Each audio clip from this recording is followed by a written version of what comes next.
A Thursday program where it's a zillion degrees out there still. Unbelievable. This weather is unbelievable to me. I will take this. I know it's probably an effect of global warming, but I kind of like a November that's warm. Maybe we're going to get hit big time in next month, but I like it. This is my way of diverting some things that are on my mind today. One of the things on my mind, the Eagles are playing the Dallas Cowboys. And I'm reading a headline here from, where was this, NewJersey.com. This is, apparently, they listened to our show yesterday because it says the Eagles have arrived at Cowboys week, and it's a bit of a bore because Dallas really does suck. I know people want to keep this Dallas Cowboy-Eagle thing alive this week, but I want to be honest with people. I want to get to the other side of this. I want to get to the point where Dallas doesn't matter because I think that they don't deserve to matter, right? If they were still a viable franchise and they were a contender every year and they were a threat to go to the Super Bowl, then I could see that this rivalry is coming along. We have surpassed the Dallas Cowboys in stature. And so when you pass the Dallas Cowboys in stature, just like anything else, you don't lower yourself to their standard. So today, I want everybody to purge this Dallas thing. I want you to call this show and say, I'm over it. They're no longer relevant to me. Now, I know that flies in the face of what people want to feel. Because I think you get a kick out of this Dallas week thing, and it's, I hate Dallas, I hate the Cowboys. But when they have languished beneath you for so many years, are you not just playing into their hands? Are you not making it seem like they're more important than you? I need to reverse the thinking in this town. We suffer from an inferiority complex all the time. It generates a lot of our angst. I want to get to the point where we stand on top of the hill and we go, how you doing down there? That's what I want, Bill. Bill Colarulo's here. Ray Dunn is here. What are the chances that we can accomplish this today? Well, first of all, I don't want to accomplish that. See, you're playing right into it. I'm on a completely different page than you with this. I love when the rivals of this city are good, but not good enough to win the championship. I want the Cowboys to be good so that when the Eagles beat them, it means something. I want the Giants to be good so when the Eagles beat them, it means something. I like that the Mets were good. Well, you're blending in other teams. We're talking about Dallas here. But I want my rivals to be good. And with the Cowboys, I don't want to get ahead of ourselves. Yes, I've been saying all summer I didn't expect them to be a good football team. But there's still demons that need to be exercised by the Philadelphia Eagles. The Eagles have lost 6 straight games in Dallas. There's a point differential in those 6 games of 16.5 points. It's been blowout after blowout after blowout down in Dallas. And I know it's Cooper Rush. It's not Dak Prescott. But Cooper Rush is 5-1 in his career. The Eagles can't overlook the Cowboys. The fan base can't overlook the Cowboys. I'm saying overlook. I want this game to matter. I'm saying diminish it. I'm not saying overlook. I'm saying diminish. I'll give you an example. When you got a rival and you, is it more effective to yell and scream back at them and then scream back at you, or is it more effective to go, ha ha ha, we'll have none of that. We'll have none of that. Like, what's more effective, when you dismiss them or when you let them get to you and you just you engage? Seriously. Yeah.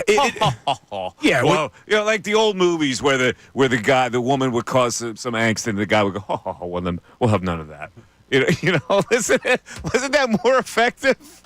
I guess technically it's more effective, but it's not as fun. It's more fun destroying this team. Like, I don't want to just look at them as, they're not that great. Because it's still Dallas. You still have – see, here's the issue. It's not about just the players. It's about the fan base. You don't like the Dallas Cowboy fans. And no matter how good the Cowboys are or how bad the Cowboys are, the fans are still obnoxious. They're still very unlikable. hardly any of them are actually from Dallas, which doesn't make any sense to me. And they root for the Lakers and the Yankees and whatever good team there is that season. So that's, to me, why it's still a rivalry. It's not just this, we don't worry about them. Because it's about the fans. It's about the Philadelphia fans against the Dallas Cowboys fans. And that will never change. The Cowboys could be 1-15 and roll into here, and it's still going to matter for me. Yeah, I'm over it. I really am. I go, please. You know, it's almost like a fake it's like an AI argument now. It's computer generated. They're not viable. Now, I get it that the Eagles haven't won in Dallas, that whole bit. I'm talking about the whole mindset that we get so ridiculously stoked that it's Dallas week. And I just think that feeds into them. Oh, and like we're the superior being right now. They're not. So we make them the superior being by playing into it. I think about that in all kinds of life situations. Come on, stop. Like the show, like our show against another show of another station. Rather than go back, I go, please, come on. This is the complete better show. Don't even bore me with the details of competition. Now, you wouldn't want to hang out with the host of the other show? He doesn't seem like a cool guy? No. I'm just saying, come on. This is how I answer it, please. What would you... I do the smug thing. I get it. But what would you prefer? Like, so we're looking at this week, Eagles, Cowboys, and you're right. The Cowboys look like they're a bad team, and that can change quickly. One win, and they're back in the mix. I don't think it happens, but one win, they're back in the mix. Yeah. But what would you prefer? Like, you were Mikey Met this postseason. Wasn't Mikey Met. Mikey Met. I liked a team that played hard. I don't like anything about Dallas. They don't play hard. They got a phony quarterback. Their coach is a moron. The owner, general manager, thinks he knows football when he doesn't. I mean, there's nothing that I latch on to. You just latched on to everything. No, you hate them just as much as everybody. I do, but I don't. They're irrelevant to me because of the reasons I just mentioned. That's why I don't lower myself. I don't play into it because I give them strength. When you play into it, you give somebody strength. It's still a division opponent. It's still a division opponent. It's still Eagles, Cowboys. I just think it's always going to exist. When has it really existed that it's Eagles, Cowboys? What do we have to go back to Jimmy Johnson? No, it's always been like this, man. But seriously, when has the rivalry been us against? Like, when has it percolated most? It percolated in the 90s, basically. You got that song? It's time for the percolator. It's time for the percolator. I love that song. Anyway. There he goes. ADD. ADD. You said a word. It got me going. Yeah. But, Mike, you're talking about coaches. You're talking about players. I think it's the fan base that makes the rivalries. The players change. The coaches change. They don't even have any strength anymore, their fan base. That's what I'm saying. They don't have any what position of strength do they come from that we need to be worried about? They just won the NFC East last year. Yeah, but they're a phony. They're a phony team. They don't win anything. They really don't win anything. They haven't won anything for forever. I'm telling you, man, even if they're 1-15, it's still Dallas week. Okay. It's still Dallas week. Ray, you got to chime in on this. Ray's a youngin'. He doesn't go way back with the Dallas thing. He doesn't go back to the 90s when all that stuff was going on and the Buddy Ryan and the Aikman and the Randall and all that stuff. So, like, you don't really have an experience on Dallas being a viable opponent.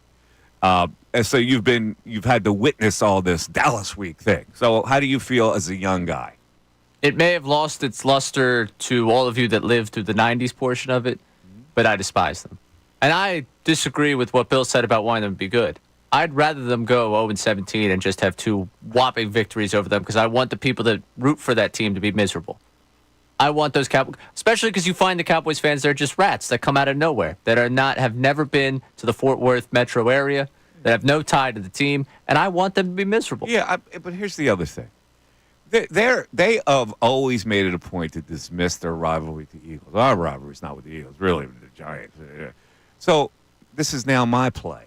I dismiss you. How about that? I dismiss you as you're no longer my rival. blah, blah, blah, blah, blah. You know, I play that game with them because I think I give them strength when I still consider them the rival because they get jollies out of that kind of thing. If they wanted to be dismissive of all the others, oh, you're not a rival. Well, then I have the upper hand now. I got hand. All right? And with my hand, I just make them irrelevant. I somewhat understand your point, but I don't think that they're irrelevant simply because this season they're 3-5. Is that what they are right now? They've been 3-5. irrelevant for how many years? They won the division last year. What does that get them? Cup of coffee? They crushed the Eagles in Dallas. Okay. So what? What, 1 year? No, I just told you. A cumulative position here. You're going on 6 years where the Eagles have not won in Dallas, and they've gotten dominated at Cowboys Stadium, AT&T Stadium, whatever it's called. They always wind up splitting the series anyway. So what's the difference? So what? They lose in Dallas. They should lose in Dallas. Now I don't understand you now. Now they're beneath us, but now you want them to split? There's always a split. In divisions, there's always a split. And why is that? All these years, there's been a split with Washington. Not recently, but most of the time there's a split. And Washington's not a superior team. Well, they're going to be a rival this year. But I'm not talking about this year. Why do you get under my skin like this? That's the point. All right, 610-632-0975. That's how you join the show. It is the Mike Missanelli Show. We got some text already on this whole thing. We'll talk about the Sixers. Lost again. I'm getting nervous, Mike. Paul George is upset that they booed him. Okay, come on, dude. What are you alive? You didn't know that was going to happen? Bryce Harper still gets booed. The Mike Missanelli Show continues.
By the fanatic.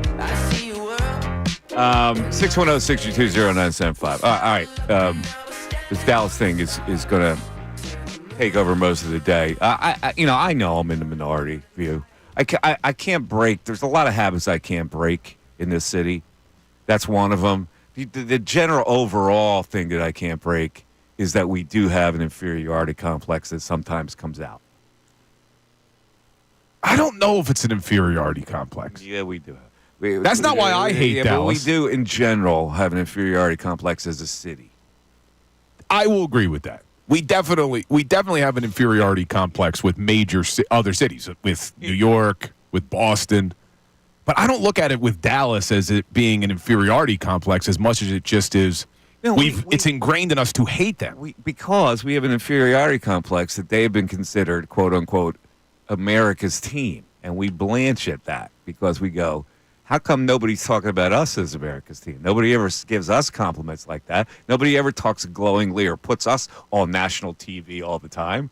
That leads to an inferiority complex. So it drips down, like the inferiority complex of the city, drips down into our sports world.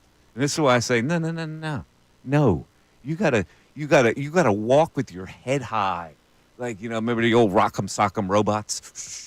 They would stick their heads in. They made a comeback. Spring, did they? My sons got them, but they're really?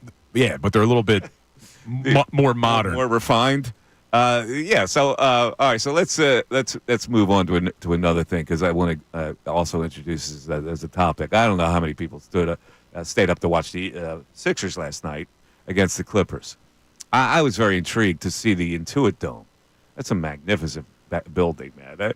I tell you, when you design these new buildings, they go all out. It is magnificent. Like look at the Wells Fargo Center, and the way it's just drab. It's just drab.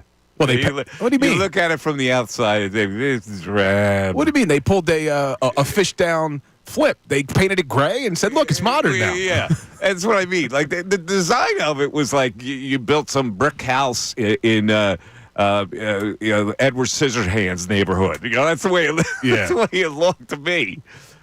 But these new things are like what was it? $4 billion it cost to build that thing. They got a tent. They got like a town square outside with baskets and the whole bit. And this blue netting thing. It looks cool. Simulated, right? And Paul George going back, he was okay. Not spectacular. But every time he got the ball, they booed. And I was like, well, what doesn't he get about that? Because he went.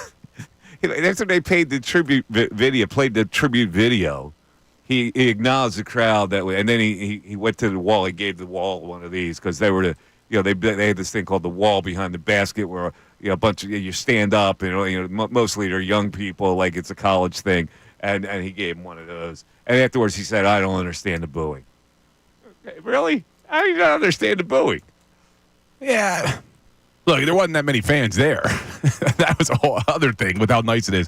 Yeah, I don't know. He's a hometown kid, right? He's from L.A. Yeah. So I think that's probably what he's thinking is, I wonder how it would have been if have we had a scenario like that where a Philadelphia-born athlete played here for an extended period of time and then left and signed somewhere else? Would we have booed him? Yeah. Has that happened? They booed Tobias Harris. Yeah, but he wasn't born and raised in Philly. Well, but he played here. Well, he was also terrible. Paul George wasn't terrible all the time. But it's the nature of the beast. If you go to another team, you come back, you're booed. Except Utley wasn't booed. Reggie White wasn't booed. I mean, I get that, but he had a choice to stay in L.A. All right, the contract wasn't to his liking, so he spurned them. When you spurn a team, of course you're going to get booed. Like I could actually see, you're probably right, I could see George getting booed before Saquon would in New York because they didn't even offer Saquon a valid contract this offseason, and he was for it. What was he supposed to do? But most of the people don't understand that. Most of the people go, if you wanted to stay, you would have stayed. So that's why you always have to have that. There's always got to be that angle for when you get booed. But the bigger picture is not Paul George getting booed. The bigger picture is the 76ers. Now, Bill, old Mikey Mist talked about this season and what the perils of it would be, even though they added a guy like Paul George. Oh, now the problems are solved. What was my problem with this Sixer team from the jump? Well, first off, it was the tone that was going to get set. And then I think you were worried about the hole they were going to dig for themselves with the standings. And I'm starting to come over to your side on this. I said older role players thrown into a mix cannot work unless the tone is set early. Do they have a tone? Is there any tone? Nick Nurse has a bunch of guys, and he goes, okay, let me throw this guy here, and let me throw this guy here. There's absolutely no continuity to what they do. Now, a lot of it is dictated by the fact that they don't have Embiid. I get it. But I don't like the mindset of just throwing a bunch of veteran guys on your team and hoping somehow it will blend. And this is what now I'm worried about even when Embiid comes back. What are they? What are their roles? Do they have any roles? There are no roles on this team at all. Look, we spend a lot of time on this station analyzing, critiquing another coach named Nick Sirianni. At what point do we start questioning Nick Nurse? Because you're now looking at 50 games where he's had to figure out a way to survive without Joel Embiid, and they can't do it. I mean, last season, with Joel missing all of that time, they had no answer on how to play against the Knicks without Joel Embiid. Now you come back this season. Joel's not ready to start the year. They have no answer on how to play without Joel. And I get what you're talking about, the role players and all that. Mike, that offense is terrible. They basically just come down the court. They play ISO. There's no movement of the basketball. Everyone's just standing around. They are last in the NBA in assist percentage. That's got to be on the coach, doesn't it? I mean, these are NBA players. It does. Nurse has immunity for some reason that I don't understand. He's never been criticized, ever. And he's never been. All right, so we'll talk about it. A couple issues on the board. Also, some off-the-wall issues that we'll talk about today. I have a women's issue today that I need only women input on. Oh, boy. 610-632-0975. We're back after this.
610-632-0975. Let's go to the text board.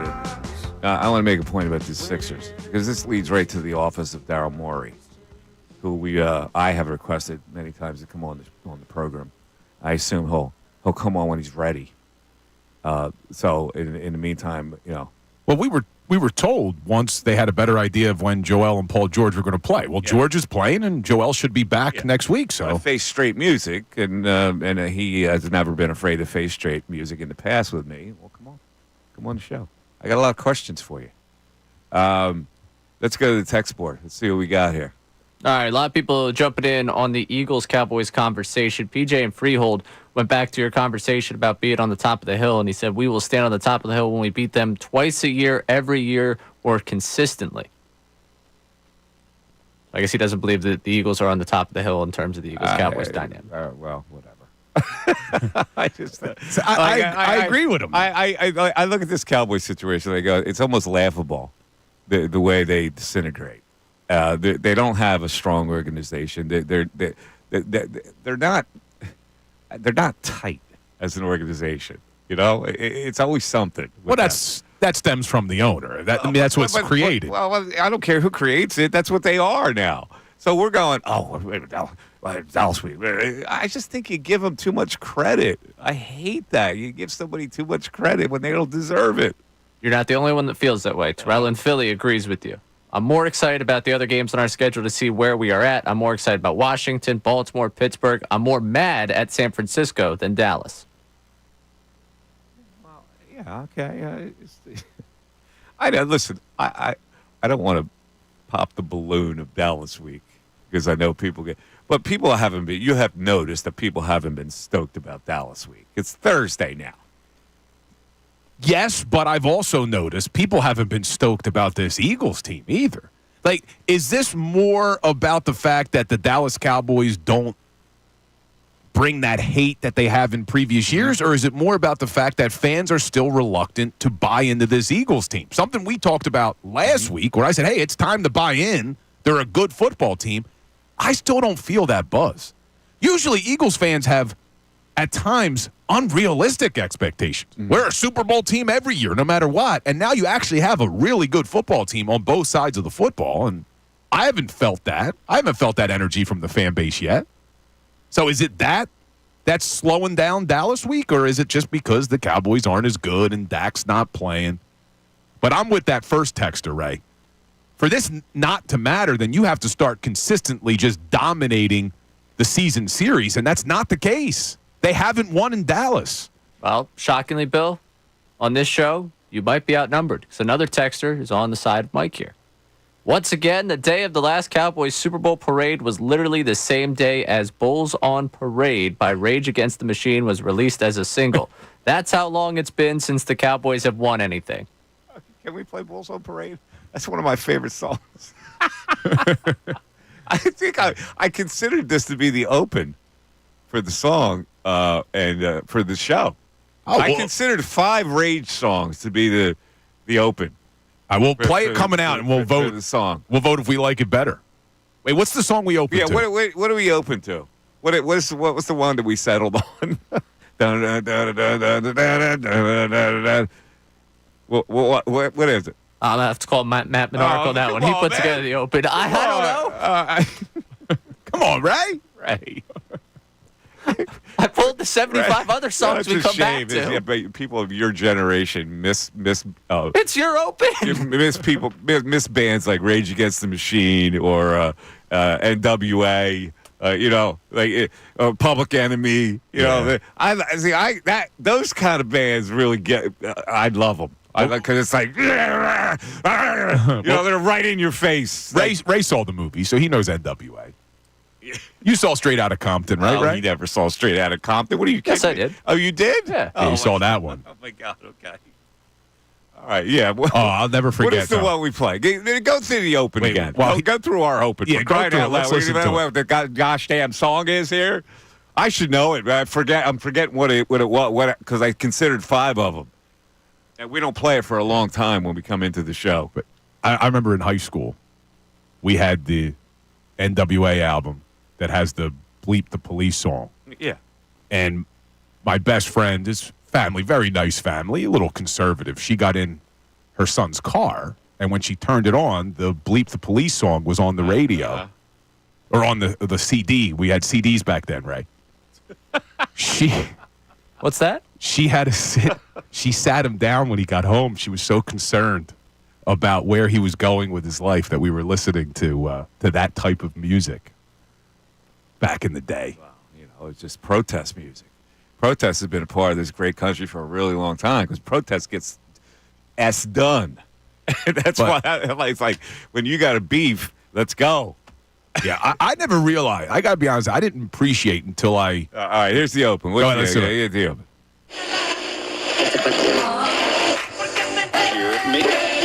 Mike Missanelli. Philadelphia Sports Talk. I forget what 97.5 The Fanatic and 97.5thefanatic.com. I forget what that I song forget what is. song that is too. But anyway, it's not Bulls on Parade. But let's play Bulls on. You got Bulls on Parade popped up. With a pocket full of shells. All right, you're gonna. No. I'm talking about the open, not this middle of the song. What are we doing here? There we go.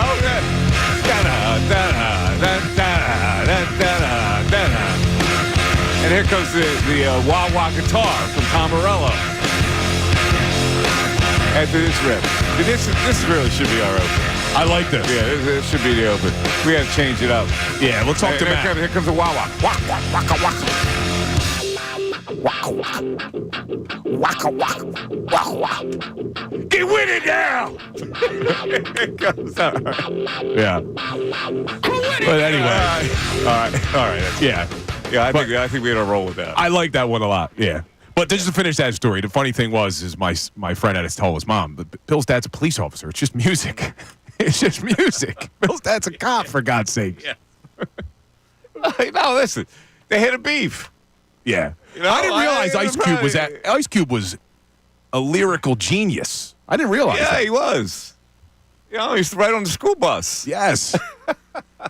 But they were angry. Right. They were angry and they had beefs and they brought it out. It's just like what we do every day. We have angry beefs. We bring it. It's like sports talk radio times 100. Ray said, wait, I thought Ice Cube was just the actor from Are We There Yet? I mean, it's funny you say that, but I guarantee you there are people of my generation. They're like, wait, Ice Cube? Yeah, the Music? actor? Yeah, Are We There Yet? Isn't that funny how, like, these rappers, same thing with Snoop Dogg. Like, now he's a caricature of himself on NBC You for mean the one Olympics. that's doing the cooking show with Martha Stewart? Yes. Like, how did this happen? Well, you know what's funny about he's likable in everything he does. Very likable. It's amazing. Like some guys are just like that. They're just likable. No matter what form you put them in, they're likable. And he's one of those dudes. Yeah, but he's mastered it. You go back and you listen to some of Ice Cube's first albums, Snoop's first albums, and it's like, how are they doing this now? The evolution. The evolution. Some would say they sold out. Some would say. Potentially a little bit. Yeah. Rage never sold out. They lost gigs. Yeah. They never sold out. Yeah, Eddie Vedder never sold out either, right? Maybe a little bit. I don't know. Yeah, maybe he did a little bit. All right, 610-632-0975. All right, I'm looking at the Sixers roster. I was comparing this last night because I'm looking at what the Clippers were throwing out there. So the Clippers have veteran players. Derek Jones, Zubac, Harden, Terrence Mann they kept as one of those young type of athletic guys. And they have a couple of those guys. And I'm looking at, like, where is the young energy that the Sixers give you? All right, so here's what the Sixers give you. They give you a Kelly Oubre. I like Kelly Oubre. I was in support of him coming back. He doesn't give you enough, Kelly Oubre. That's why he's been passed around the league. Yeah. They give you Eric Gordon. They give you Caleb Martin. They give you Reggie Jackson. And here's the young people that are supposed to give him the young energy. KJ Martin. Yeah, you're not getting... McCain, Council, Jeff Dalton. These are the young guys they have that aren't going to factor into it at all. And that's what I'm saying. When you collect all these older role players and you just throw them out there, what are they supposed to do for you? And, we're judging this team. They don't have the big guy. All right, so maybe I'm being a little harsh on it, but they're 1-6, and it's the way they look. Like, that's what's bothering me. And I get it. George is still on a minute restriction. It's only his second game. It's just the offense is so ugly to watch. I know things will change once Joel comes back, but you're still going to have to survive when Joel goes to the bench. It's the reason you lost the Knicks series. You didn't lose the Knicks series because of Joel Embiid. You lost the Knicks series because when he went to the bench, you had no answer. You couldn't stop the bleed. You couldn't score points. And now we're seeing this with a 7-game sample size that without Joel, nothing's changed. And that's what's making me frustrated because he can't play every minute of every game. Mm-hmm. And then to your point about setting the tone the wrong way, at what point do they dig themselves such a hole? 1-6 now. Joel comes back. He's not playing back-to-backs. So at what point will you look at the standings and think, oh, my God, they're lucky to be a play-in team? Gee, was I saying that before this? You were. That's why I'm giving you the credit today. And you gave me nothing but crap. Well, I didn't expect it to look this bad. You can't expect that you're going to blow off a regular season with a mindset of blowing off the regular season and think you're going to be magic in the playoffs. This has been my whole fear of this team the whole time. Well, you figure you got 2 more games without Joel. They could lose both games. We haven't seen them look good at all. So now you're 1-8. Then Joel comes back against the Knicks in his first game. You know they're not going to be firing on all cylinders together, so maybe you lose that game. Are you 1-9? And then Joel sits the next game because it's a back-to-back, and now you're 1-10? Against the unbeaten Cavs? I mean, come on. This thing's going to spiral out of control very quickly. Mike, I got to tell you, you were right. You weren't worried about the team being the 7th seed. You weren't worried about that. You got in the playoffs as long as he's preserved, as long as he's healthy. Oh, God, you can't win like that. You've got to have a blend. You've got to have an identity. You just can't slap a bunch of spitballs on a blackboard and hope it's going to make a nice design. That was brilliant. It was. And that came out of nowhere. I'm starting to come to your side, which is making me upset. Oh, all right. I don't agree with you on the Dallas week, but I'm starting to come to your side on this whole Sixers I'm peeved. I conversation. like the Sixers. I'm invested in the Sixers. I like to see that the Sixers do well. I didn't have a great feeling for coming in this year with 8 new players that you just slapped together. I don't think it works like that. And you would hope that they'll be able to find their rhythm. It is a long season, but with Joel in and out of the lineup the whole year, it's frustrating. I don't want to get too carried away. Let's see what they look like with Joel, but it's just alarming to me that Nick Nurse hasn't figured out a way for this offense to even look somewhat. I just think the mindset of building this team is wrong. And Daryl Morey's been doing it a lot of years. He's very well respected. I don't get what he's trying to do with this team. I really don't. I don't think there's any kind of a plan for this team. Except that you decided you were going to go out and sign this guy and that guy and that guy, and it looks like on paper that you have better depth than you had before. It doesn't work like that in the NBA. You're signing older guys now. Like Porter's is 34. He's going to get banged up again. You know Embiid's situation. So where's the young energy that can come in and sustain it? Instead, it's old energy that comes off the bench. It's the Kyle Lowrys of the world. You're right. Off the bench, it's the old role players. But the young energy, it's Tyrese, isn't it? Not that he's coming off the bench. More than Tyrese is a 6'2" guard. You see the way they're ganging up on him. You see what the Clippers did to him last night. They didn't let him breathe.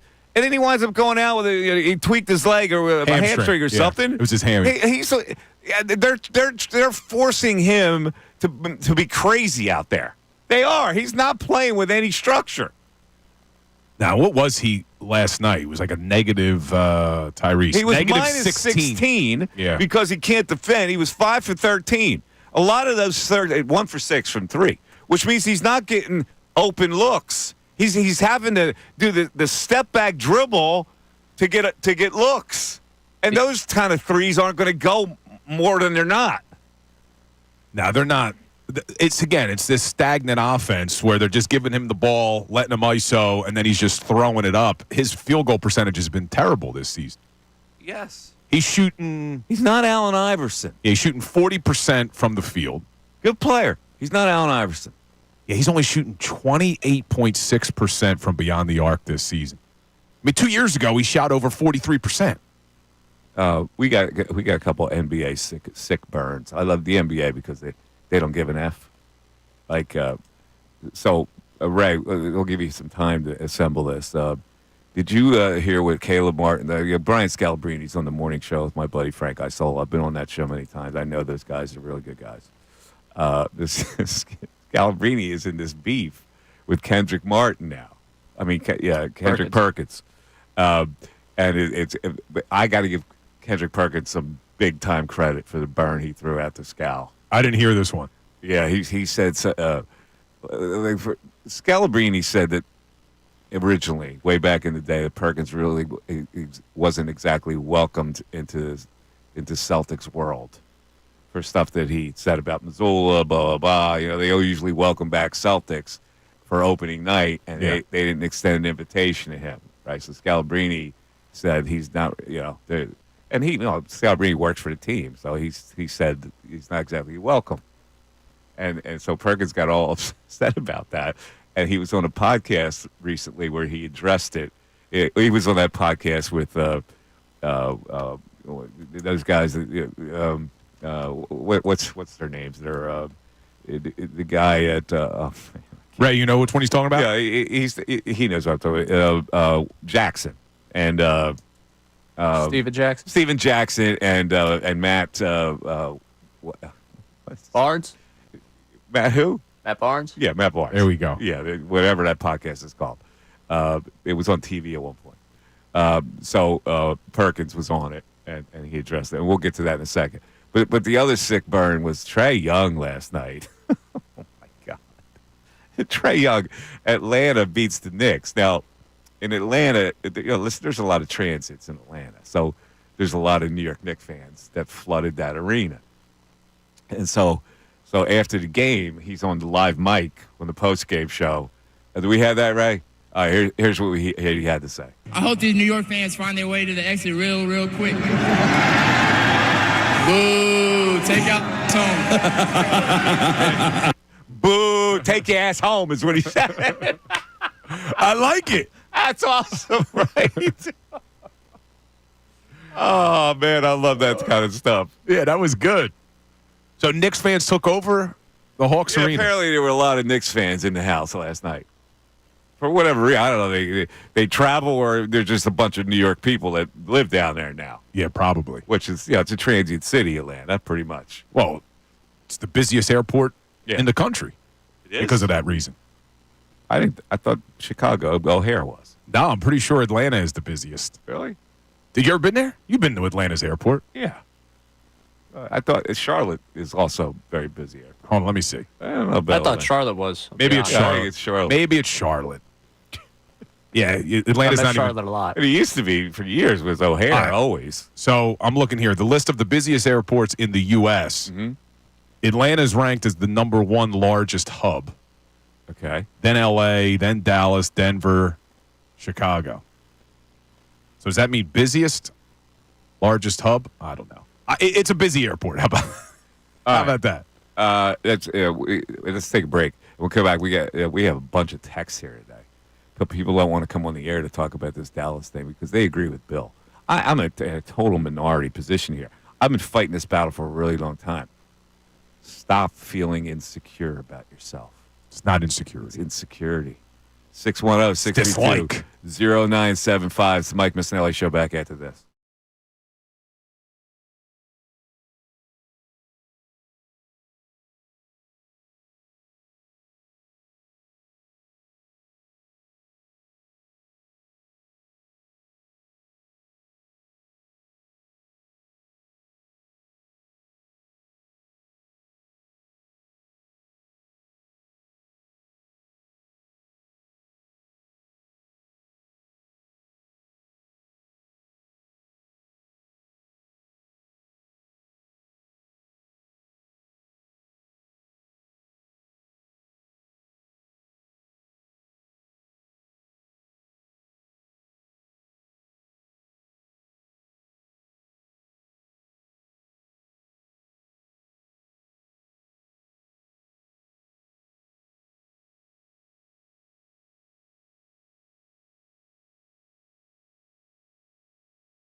the 11 o'clock hour.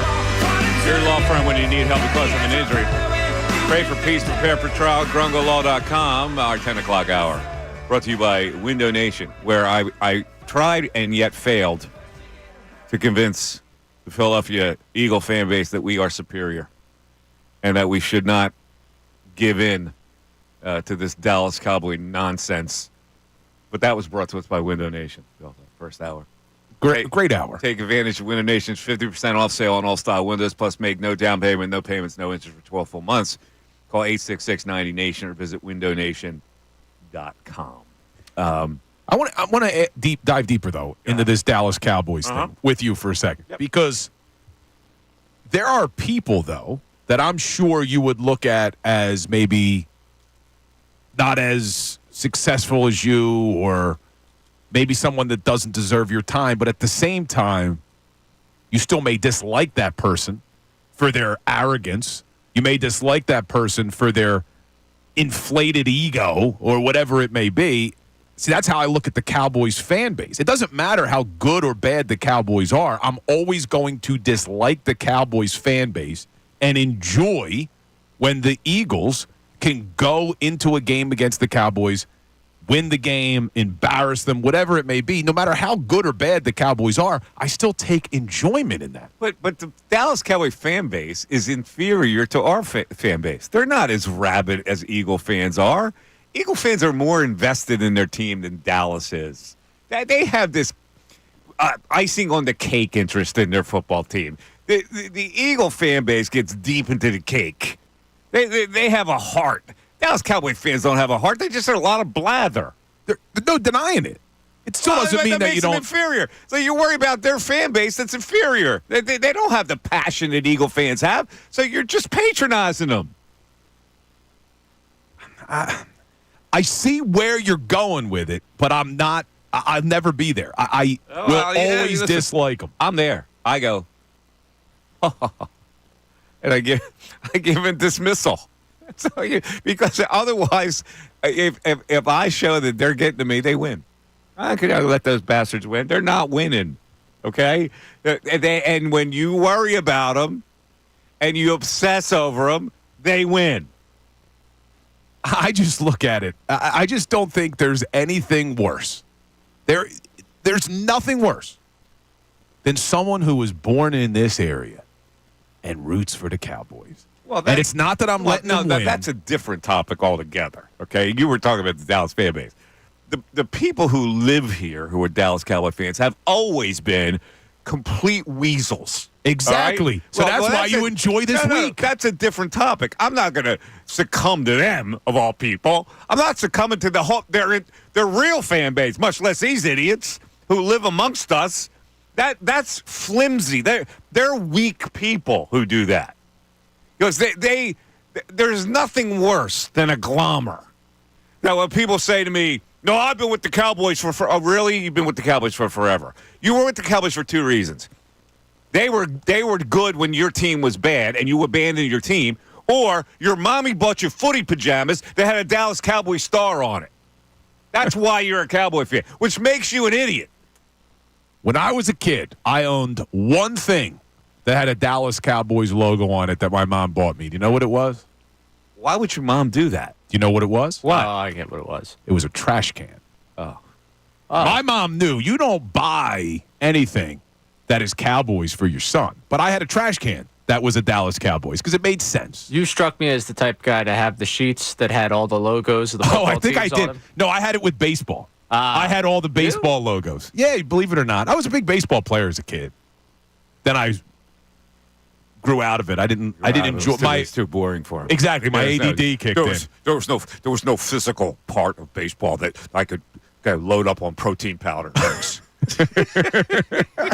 Man, if you only knew me when I was actually a meathead, when I used to be like 250. Oh my God, you would have loved me. All right, so you've raised a good topic because I haven't really addressed these people in a really long time. If they are man enough or woman enough to actually try to justify their Dallas Cowboy fandom, having lived all their life in Philadelphia, I would love to engage you in conversation.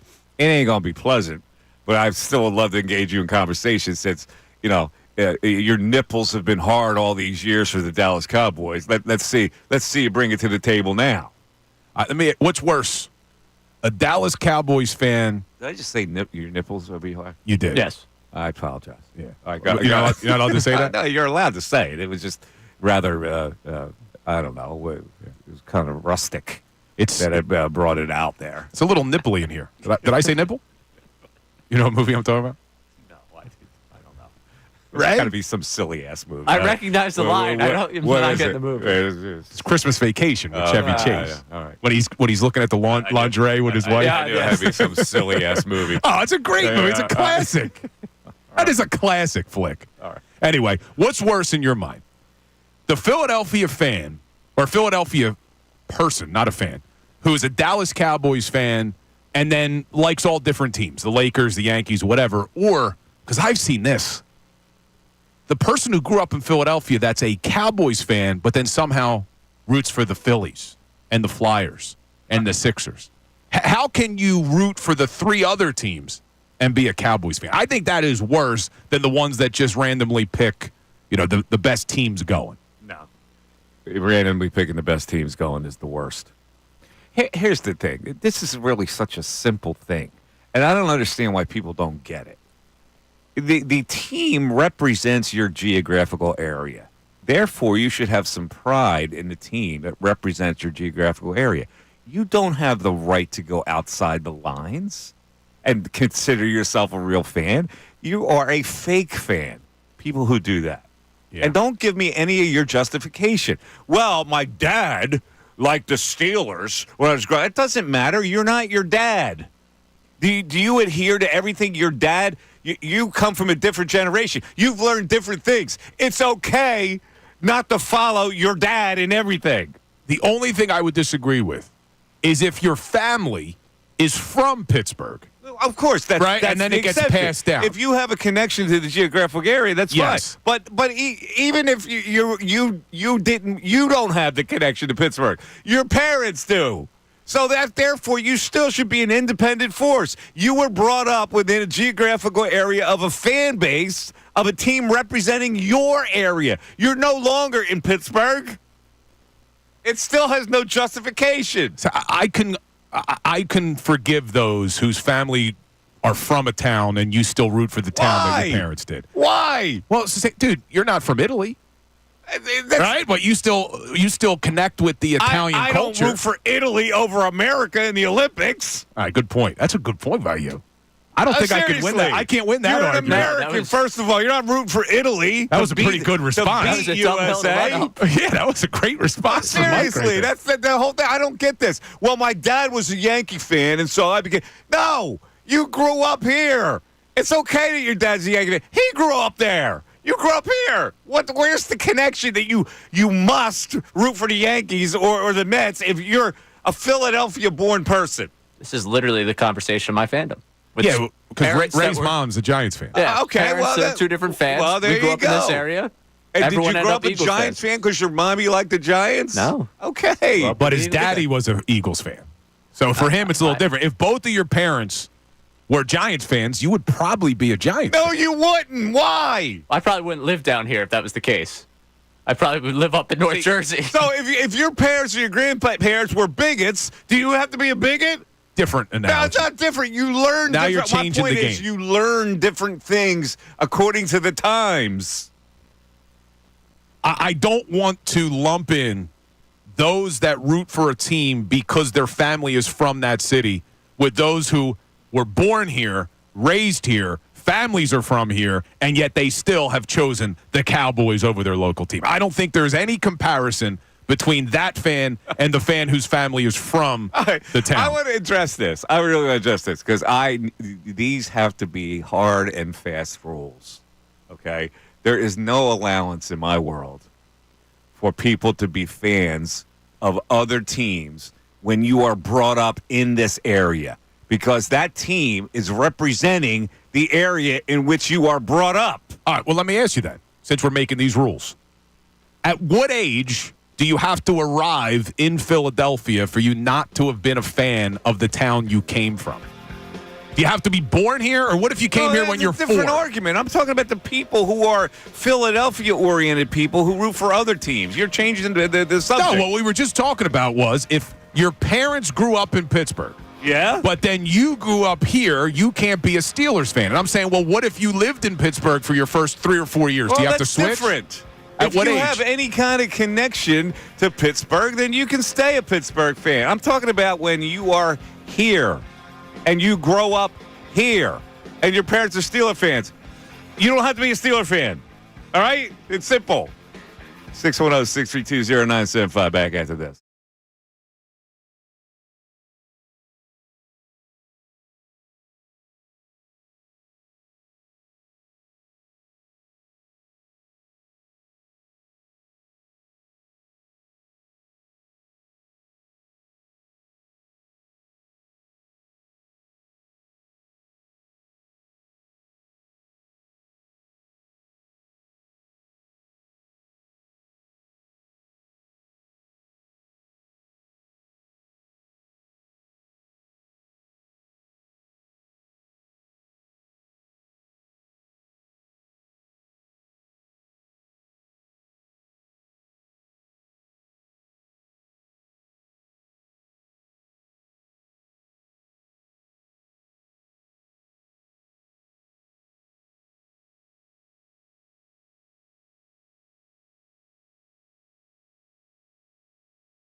We have a lot of people now. But first of all, we got some news. Not that I am invested in this at all, but I know there are a lot of fans of the Philadelphia Union. They finally parted ways with their head coach, Jim Curtin, who was pretty successful early on, and then they fell on some hard times. So that's what happened. So what that means is Jim Curtin gone. The longest tenured coach of our Philadelphia teams is. Well, let me say it. Yeah. Nick Sirianni, baby. Sirianni love.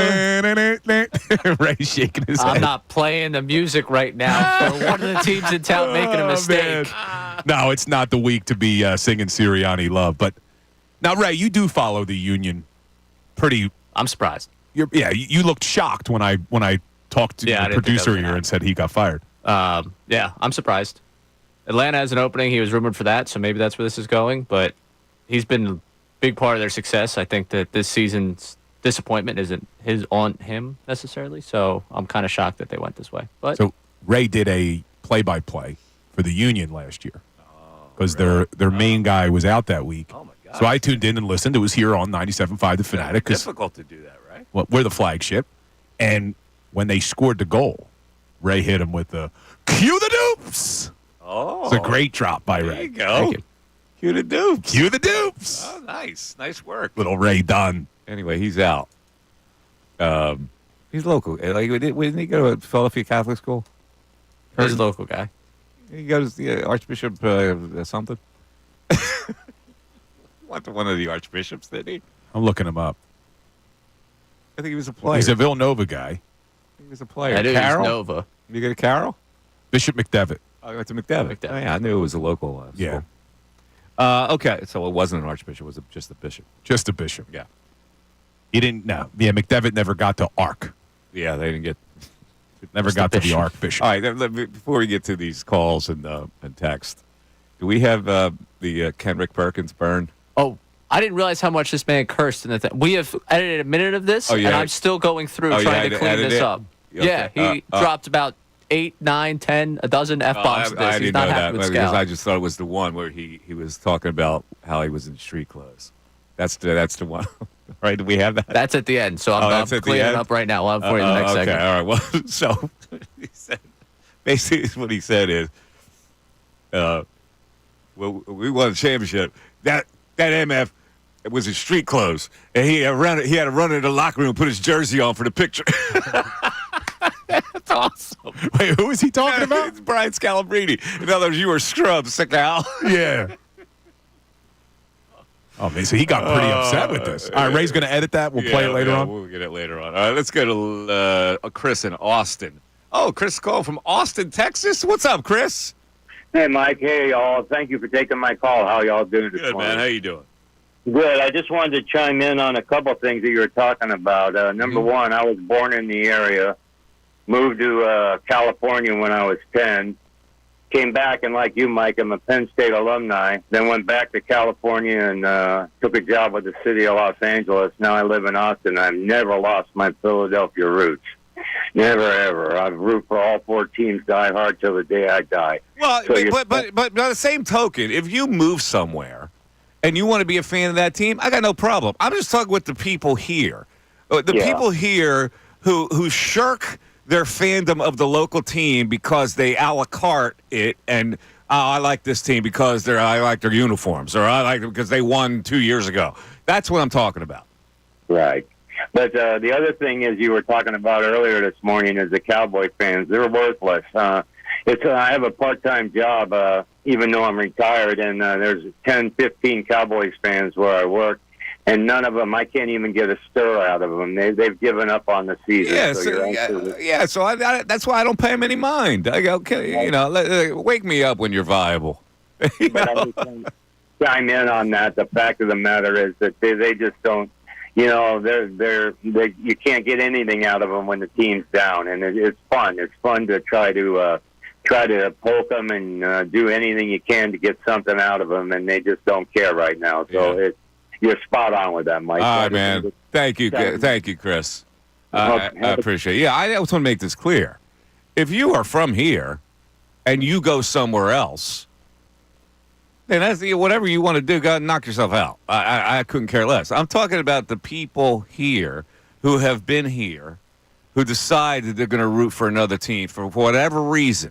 Yeah. Now, if you have a connection to that out of the city, like if you're from Pittsburgh, you come here and you're a Steelers fan, I got no problem with it. You don't have to adopt the Philadelphia fandom. But if you are a Philadelphian and you still live here, and you decide that you're going to be a Dallas Cowboy fan, you are a fraud, my friend. Okay? But under your line of thinking here, if that person grew up here, Philadelphia fan, and they move to L.A. or wherever they move, and they have kids, under your line of thinking, those kids should not be Philadelphia fans. Because you're saying that if the kid is born there. Exactly. See, now I disagree. You move to California, you have kids. You should raise them as Philadelphia fans. You shouldn't. Absolutely should. You should not. 100% should. You should be raised with the team that is around you to root for. This is a very regional thing, being a fan. So you don't have any obligation because your parents are Eagle fans to be an Eagle fan if you were brought up in California. You know. I'm talking about the people here. Yeah, but think about some of the greatest memories, at least for me and I'm sure for a lot of people in this city, some of the greatest memories of when your Philadelphia team wins is sharing it with your family. It's being able to share those moments with your dad and your mom and your grandparents. Well, guess what? There's divorce, too. And you have to figure out a way to get through divorces, right? Well, unfortunately, both of us know about that. Yeah, so that doesn't make any sense. People should be raised as individuals. Whatever floats your boat. If you want to be an Eagle fan because your dad's an Eagle fan in California, knock yourself out. I have nothing to do with you in California. You're in California. I'm out. I'm talking about right here where I have some kind of jurisdiction. I'm curious what people's opinion is. But, Mike, I gotta bring something else up that just dropped. What? What dropped? John Tortorella may be up to it again. He's benching Matvei Michkov tonight. I know you're like. I don't want to change topics. I'm liking this topic. That's all right. I'm used to it by now. But it's just that I don't understand it. I don't understand it. Like, don't ruin this kid, man. Like, everyone says, oh, well, Tortorella's going to be a great coach for this young team. And now you're benching Michkov tonight? He's a healthy scratch tonight? Flyers fans, if you're out there, I need to get your opinions on this. I don't like it at all. He benched him in the last game against the Canes in the third period. He didn't like something he did, and now he's going to be a healthy scratch? The kid can barely speak English. How are you even relaying this message to him that you're benched? I hate it, Mike. I hate it. Wake him up. That's Torts. We trust in Torts because he's Torts. 610-632-0975. Thanks for bringing that up. I appreciate it. Mike Missanelli Show on 97.5 The Fanatic.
He sent me a Pop-Tart, frosted. So what do you think of the frosting? Strawberry, not bad. It's not bad? It's a little too sweet. I don't like overly sweet stuff. So the balance of the unsweet crust with the strawberry jam in the middle works for me without the frosting. But, this is a good sugary treat for a cup of coffee. I'm starting to worry about you a little bit. What do you mean? What are you talking? McDonald's yesterday, the Pop-Tart a couple times this week. We got to get you eating healthier. I'll get you over to the house. Have the wife put you through a nice little workout. So, like, me having a Pop-Tart is so repulsive to you that, like... the Popeyes. Really? Or an occasional sausage McMuffin with no egg. I don't... let me tell you something, Mr. Egg. Have you had your cholesterol taken recently? I probably should. I need to get my blood. I need to get my blood work done. You eating your eggs all these years. Let's see what your cholesterol is, big time. I love eggs, man. Of course you do. That's why your cholesterol's probably through the roof. It's the good cholesterol. How about you, What's Ray? the good cholesterol? What's your cholesterol? I haven't had it taken. I got to go for all that stuff. Oh, okay. Yeah. Talk to me. Whoa. Don't lump me in with Mr. Health over there. Eggy right. and Eggy Jr. over here. Talk to me when, you get that reading. Look at me. Do I look like I eat? You got some guns on you, Ray. Look at those things. I don't eat. Have you ever benched in your life? Did you ever do a bench press? Yes, I've benched in my life. Listen to this meathead. Yeah. I'm working with Gronk over here. That's actually a great call. Yesterday you tried to make me feel bad for taking a shot at him. Yeah, you did. You ever bench? Yeah, you did take a shot. Man, what do you bench? I do You and the think guy it's funny. walking around campus like, oh, I bet that guy can't bench as much as I do.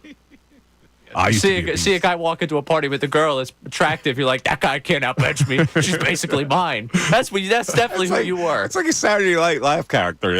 How much you bench? How much you benching? Yeah, like Franz and Hans. Now, I used to over be here. I used to be a meathead. Not anymore. Oh, you're kind of a meathead. No. Recovering meathead.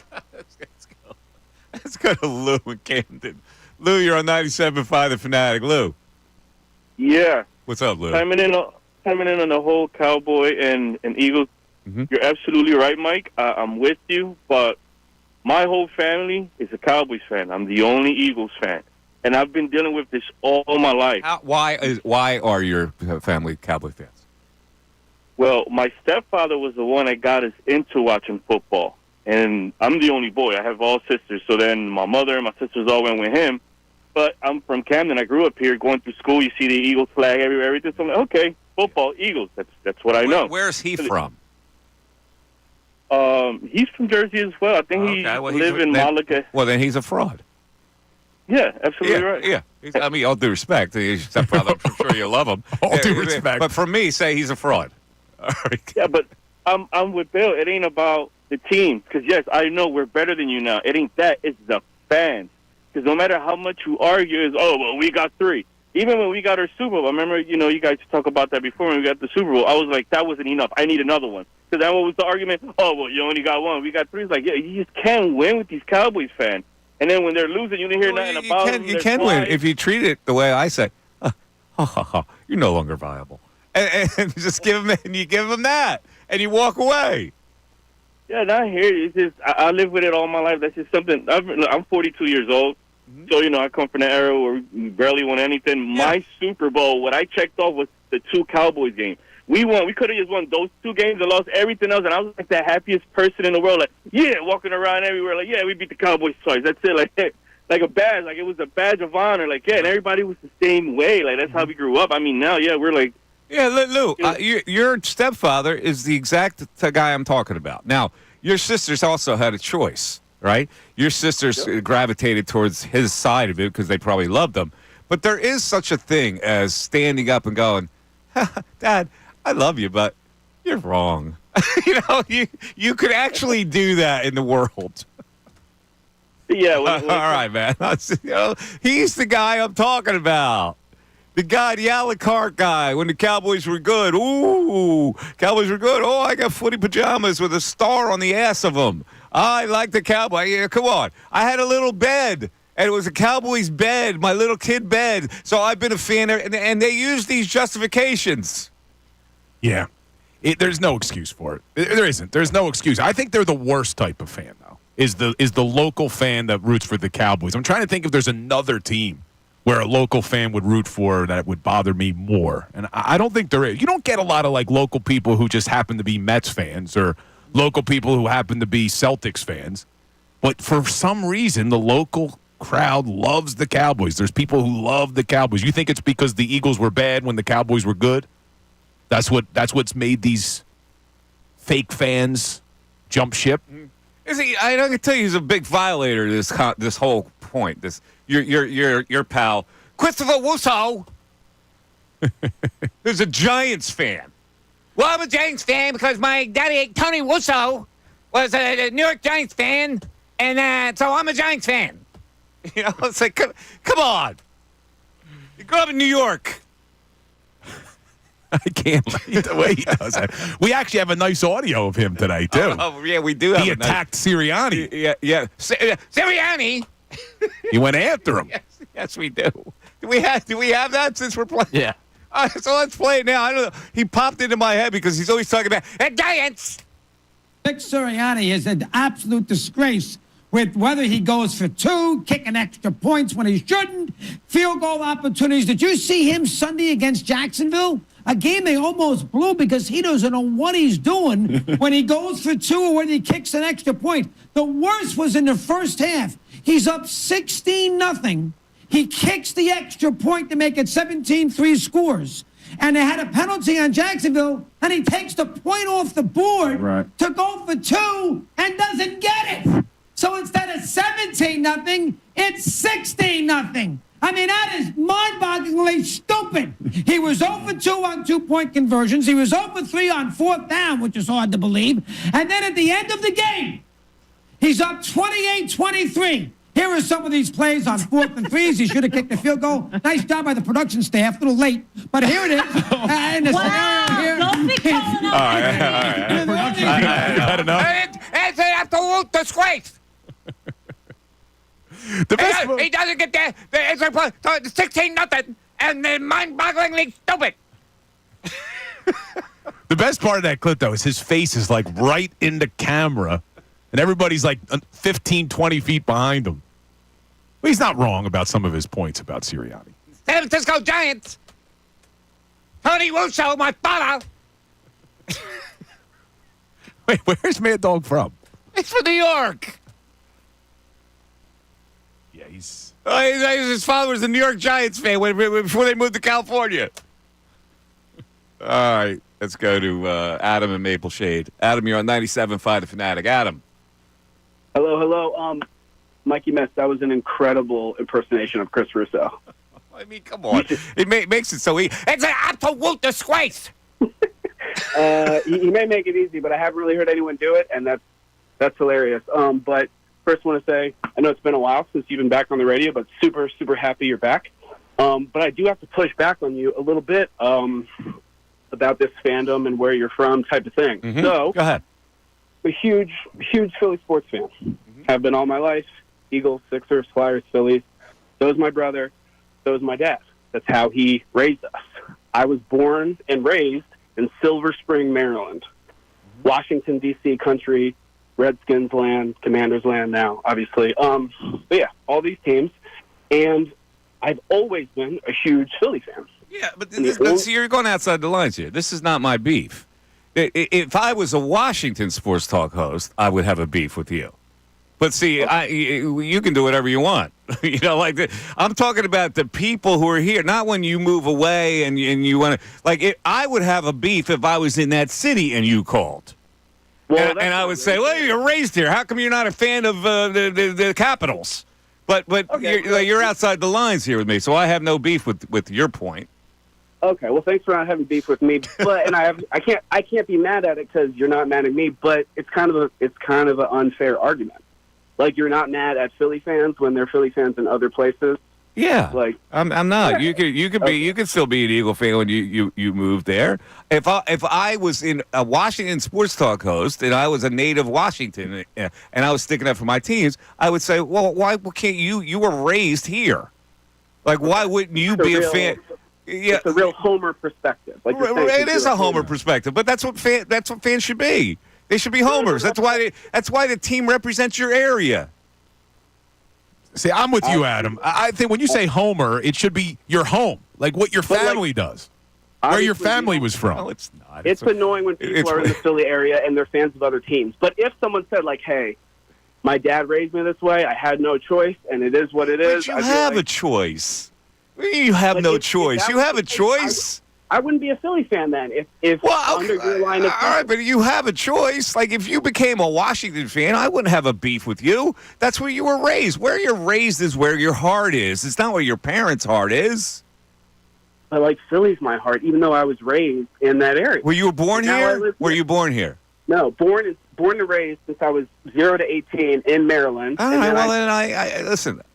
If I were doing sports talk in Maryland, I would say that's weak. Yeah, but and that like with all due respect to your parents, you have a choice. You have a choice to be a fan of a certain team. You are growing up in an area where the teams are representing your area. You're going to school, you're working, whatever you're doing in that area, that team represents your area. Because I don't get provincial that you're an Eagle fan. Like, okay, it's fine that you're an Eagle fan, but I mean, you are what you are. I think it's a violation for people not to be a fan of the area where they were brought up. Yeah, I agree with you, but I can't get on board with if your family is from a city and for whatever reason, work, whatever it is, you're in the military, whatever, and your family has to move from the city that they lived in for years. You had your great-grandparents here, your grandparents, your parents. They were all Eagles fans. But now your dad has to take a job in Dallas. So your dad and mom moved there. You're born in Dallas. You're telling me that damn kid should be a Cowboys fan? You're looking at it only like an Eagle fan. Let's say you're a Pittsburgh family, and you move to Philadelphia, where you then birth two boys. Those kids grow up in Philadelphia. Are you telling me that because their father was a Steeler fan that they should be raised Steeler fans? Yes. What? Why? 100%. It doesn't make any sense. It makes total sense. No, it doesn't. It makes total sense.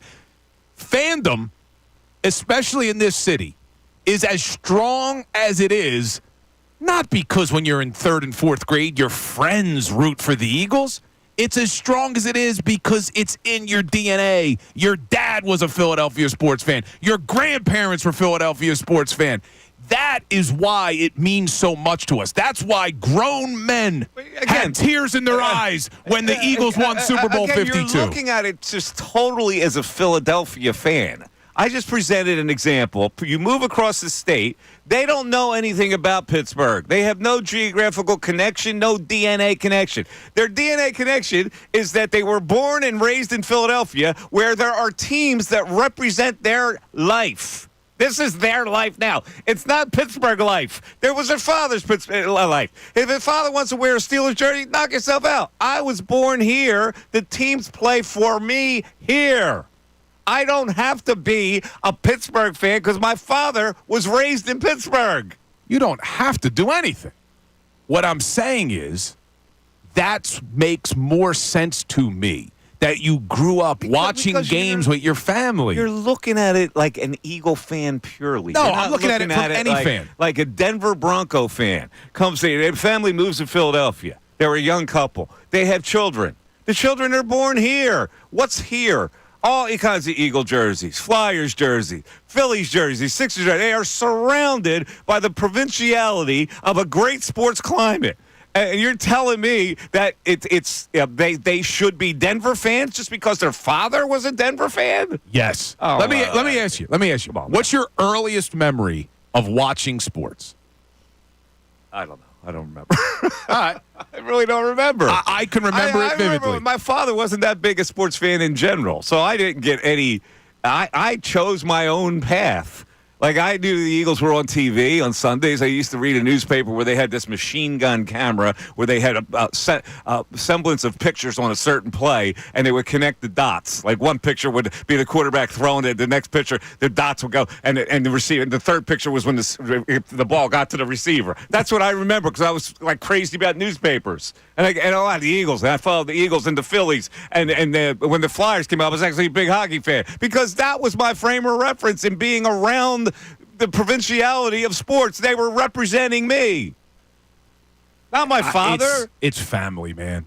Family is what makes your Family fandom mean works so when much your more. parents are in the same environment as you grew up in. That's the bond. It's not some bond because you came from somewhere else. You guys are actually hitting on a problem that one of my best friends growing up has. His dad is quite literally the Pittsburgh family that you're describing, where he moved across the state. He's a Steelers fan, and his dad tells him all the time, you should be an Eagles fan. That is where you are from. And he has chosen this, he's chosen the Steelers fandom, and we get on him all the time because it seems like his fandom is whichever side of the state's having a better season. Yeah, listen, that's not a total, don't get me wrong. It's not a total violation. You want to follow your father, I would knock yourself out. Is that a bond? Whatever. His dad keeps telling him to be an Eagles fan. Right, but whatever. I'm talking about the people who are here that pick other teams. That's really where my basis is coming from. Now, I happen to think if you want to grow up as an individual, you can make your own choices. And you can make your own choices in rooting for a team. And I believe that you should have loyalty to the team that is provincial to you. Yeah, but you're 4 years old. You're 5 years old. You're 6 years old. You don't even know where the hell you live. Bill, then you grow up, for crying out loud. You get to be 14 and 15, and you see what the whole thing is. I get it when you're a kid, and you see your father walking around with a Steelers jersey. I get it. Then you grow up. Yeah, but my earliest memories of watching sports, I'm like 5, 6 years old. I've told you this story, sitting on the couch watching the Flyers with my grandparents, and it was my whole family was obsessed with the Flyers. I could have been in Dallas. I could have been in L.A. I could have been anywhere. We'd be watching the damn Flyers. They were obsessed with the Flyers because they're living here. Exactly, but it's passed down from generation to generation. You're mixing apples and oranges. It was passed down to you to be a Flyer fan because they were Flyer fans living in this area. With all due respect, you're wrong. Yeah, well. Wrong. It's the reason that our fandom is as deep as it is because it's from generation to generation. Here's why I'm not wrong. Because I see the world at the second level. You would be wrong, but that's okay. So, and that's okay. Some people can't see it like me. And that's okay. Your mind works in a very interesting way. I happen to see it at a higher level than you. That's okay. That's not your fault. So your parents weren't big sports fans, you said? No, they weren't. They never steered me into liking sports or liking a particular team. Yeah, but it's not like your parents tell you. Made my own decisions. Yeah, but it's not like your parents tell you what team to like. It's if you grew up in a household where your family, and I'm including my grandparents, I lived with my grandparents for many years. It's not even spoken. It's kind of the way you learn how to speak English. It's just because you hear it. You're totally mixing premises here. Like we're not on the same page here because you keep going at it from a Philadelphia perspective. And you're not seeing my point. So let's take a break. 610-632-0975. We're back after this.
Fanatic and 97.5thefanatic.com.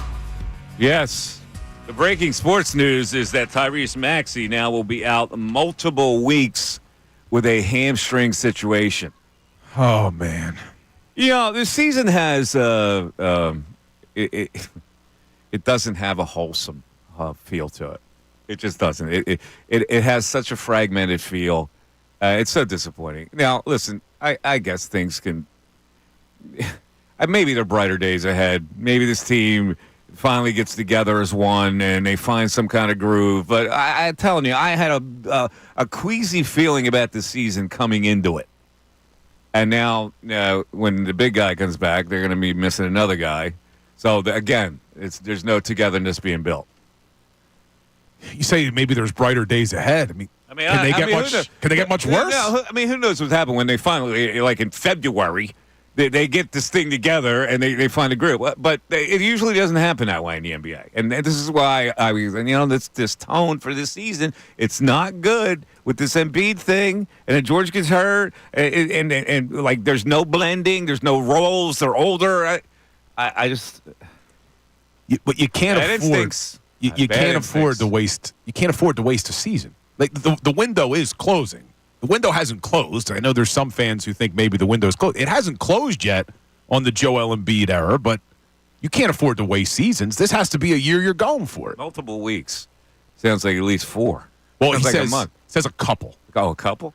So okay. Shams' tweet says, Philadelphia 76ers All-Star Tyrese Maxey is expected to miss a couple of weeks because of a right hamstring injury. Full evaluation coming later Thursday, but sides are bracing for Maxey's absence. The Sixers will take careful approach with the injury. Of course they will. So you may be right. It may be more than a couple. Of course it's going to be more than a couple. It's a hamstring. Like they're not like at the pace he plays, with the quick twitch that he plays with. They're not going to mess with a hamstring. That's 4 weeks. Oh, man. All right. In any event. Well, at least we have Michkov tonight. Oh, no, we don't. 12 o'clock. Yeah, Michkov is benched. Bill's not happy. The hell is going on in this 12 city? 12 o'clock hour brought to you by Service First Heating and Air Conditioning. Get 0% financing for 72 months, $500 rebate when you purchase a complete heating and cooling system from Service First. Learn more at ServiceFirstHVAC.com. It is time now, as if we didn't have enough news that we presented to you for the news at noon. There's a whole lot going on in this world. It's time to catch up. Here's the news at noon. 97.5 The Fanatic and 97.5thefanatic.com. All right, ladies and gentlemen, Ray Dunn has accumulated 3 interesting stories that we've compiled for the news at noon. And Ray, what do you got today? Well, this is just great. So glad. This is a great lead into news at noon. I'm now really, really upset over here. Basketball's no fun. So let's go to football. Let's go to the college ranks. Michigan football isn't exactly having a season to remember to its standards, and that's raised some questions about the future of some people in the program, specifically Wink Martindale. And he was posed that question, and he decided he would use that question as a way to take a shot at the New York Giants. Sure. I mean, it's like I haven't sat down and thought about the long haul. When you're 61, you just try to think about tomorrow. Yeah. I'm glad that I'm here. I love the players that we have. I think that it's obviously a different game, but it's a lot better than being in some places that are 2-7.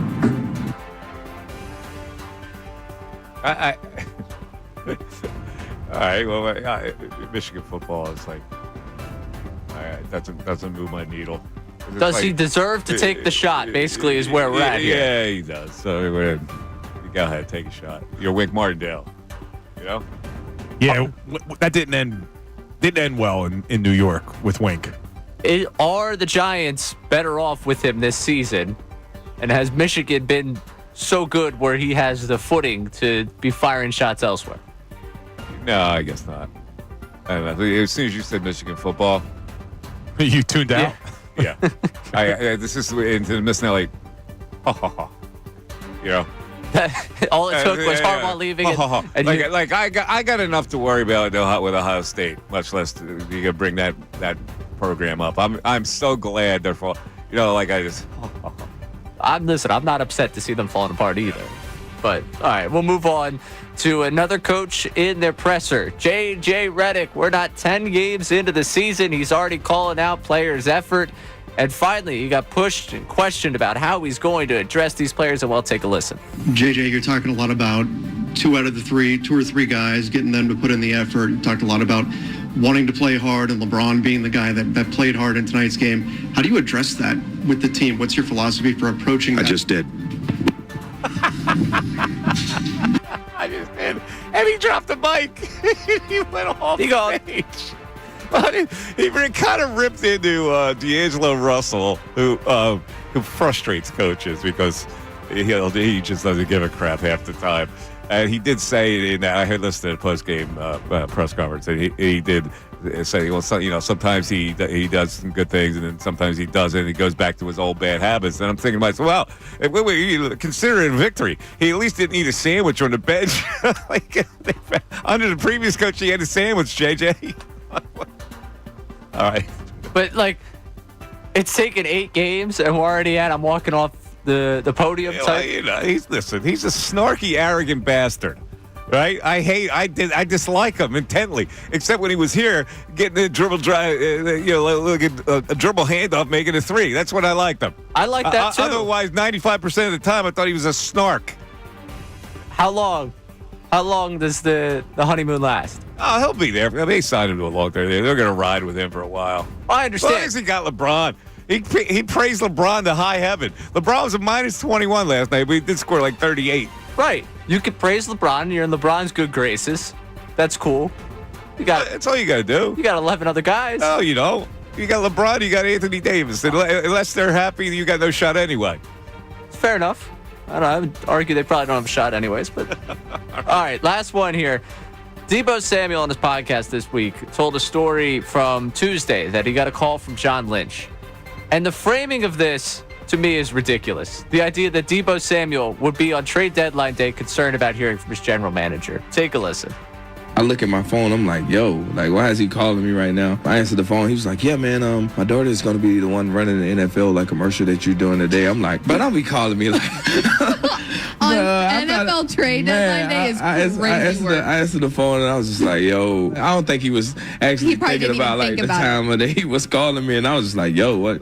I looked down at my phone, why the man calling me right now? Did your heart sink a little? I mean, not really. But that is crazy timing. Yeah, it definitely was crazy timing. And he probably was just like, hey, how are you? He was like, hey, man, how you doing? So you hear it there at the end. Why even tell the story? Because you clearly were never concerned about being traded. And you're Deebo Samuel. If John Lynch is calling your phone today on trade deadline day. I don't know. If I got to call trade deadline day, Deebo Samuel is a great player for them. I get it, but they were struggling, and maybe there's some mindsets where general manager goes, that we're not going to, let's cash in here on a good player. And because some of the reports before were when Brandon Ayuk was having his whole issue about getting the new contract, that maybe the 49ers would have considered moving on from Deebo and keeping Ayuk. Now, with Ayuk being out, makes it more unlikely, but you never know. Right. Crazier things have happened. The last year of that Purdy deal, they're making all this deal about them all getting healthy. We really think that he was sitting there on trade deadline day. Oh, where am I going to end up? I'm going to have to get on a flight later today. No, but when your phone rings and it's the GM on deadline day, the thought crosses your mind, doesn't it? You're Deebo Samuel? Deebo. Yeah, I don't know. I might feel the same way. All right, that's the news at noon. So, do we have the edit of Kendrick? Yes. Oh, we do. Okay, so this is Kendrick Perkins on a podcast. These podcasts, because they let it fly. Curse, they say anything. They don't think the rest of the world is ever going to hear it in these podcasts because they think they're in a little living room setting with their buddies. Yeah. Right? They think it's a conversation that's never going to get out. So let me give you a backdrop to the story. Apparently, Scalabrine has helped him in his career. Has advised him and made a couple calls for him to get into this business. And now he's a big star. So when this thing happened, where Scalabrine was saying, well, he's being honest about it. It wasn't saying that he didn't want Perkins. He's saying the organization feels funny about having Perkins back because he criticized the Celtics and he criticized the head coach, called him a nitwit or whatever he called him, nincompoop. So here's when they asked him, did the Celtics really try to did they really disinvite you to the opening game when everybody else was invited? I think what ended up happening was, I said a take about Joe Mazzulla. They win the championship, and Brian Scalabrine, is like, well, door's not just open for him to come back to the Celtic organization. Now, it's two things I took from there. One, Scal, who the are you? Right. Use the same that when we won a championship was in street clothes. Hurry up and went changed into your jersey, so once we started taking pictures, you could know that you was part of the team. And I actually like Scal. Oh, that's a crazy sick bird, man. Man, who the F is Scal? He was street clothes when we went in. Oh, that is hysterical. He didn't hold back. No, if you're Scalabrine, I think he talked about it a little bit today. I didn't really catch it on his morning show. How would you feel about that? Now, you helped the dude. Like, you wouldn't like that. I mean, you wouldn't like that.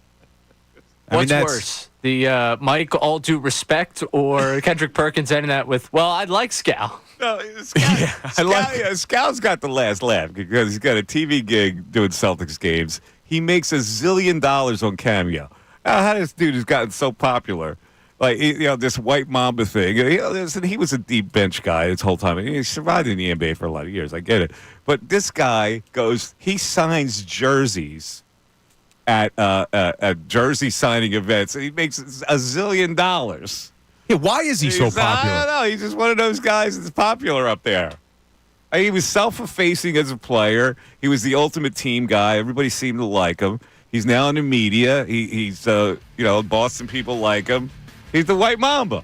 Yeah, but they love their white Mambas up there. His only championship of his career just got completely, I was going to say, bleeped on by saying, hey, you had to go get your jersey just so we knew you were on the team. That's not right. That hurts, man. It does hurt. 610-632-0975 back after this.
Came out last night.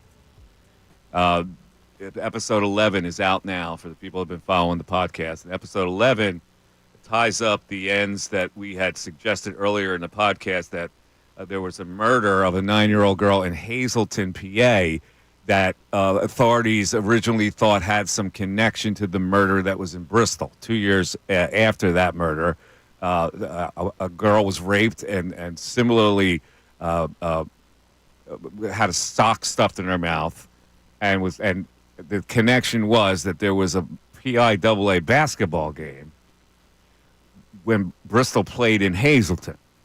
So they were looking into the possibility that maybe whoever committed the murder in Bristol was on that bus to get to Hazleton and committed the murder there as well. So we straightened all that out, that loose end. That was a kind of a subordinate connection to this whole case, this case in Hazleton, and we speak about that in this episode 11. Would it be giving it away to ask if the murderer in that was ruled out? No, it turned out that the murderer, however, was found by DNA tracing after they exhumed the body. They didn't have any suspect. Unlike the case in Bristol, there were no suspects for the murder in Hazleton. So as they looked into it years later, it was a cold case for 58 years. Wow. They finally looked into it with the help of some amateur DNA sleuth who connected some dots. They wound up exhuming the body of the man that it pointed to, and it was confirmed that his DNA was on the murdered girl, and hence they solved the crime that way. Wow. So for over 50 years, people thought there was a connection. Yes. Between the two. Yes. May have been a connection. Yeah. They couldn't figure it out. But then DNA solved it, which is what we're trying to do with this case. Get it to that point. That was simple. They got a lead on the DNA on who it could have been. It turned out it was a kid in the neighborhood who did it, of the girl, who lived a couple of blocks away from that family. You say a kid? How old was he? Well, he was 22. Oh, okay.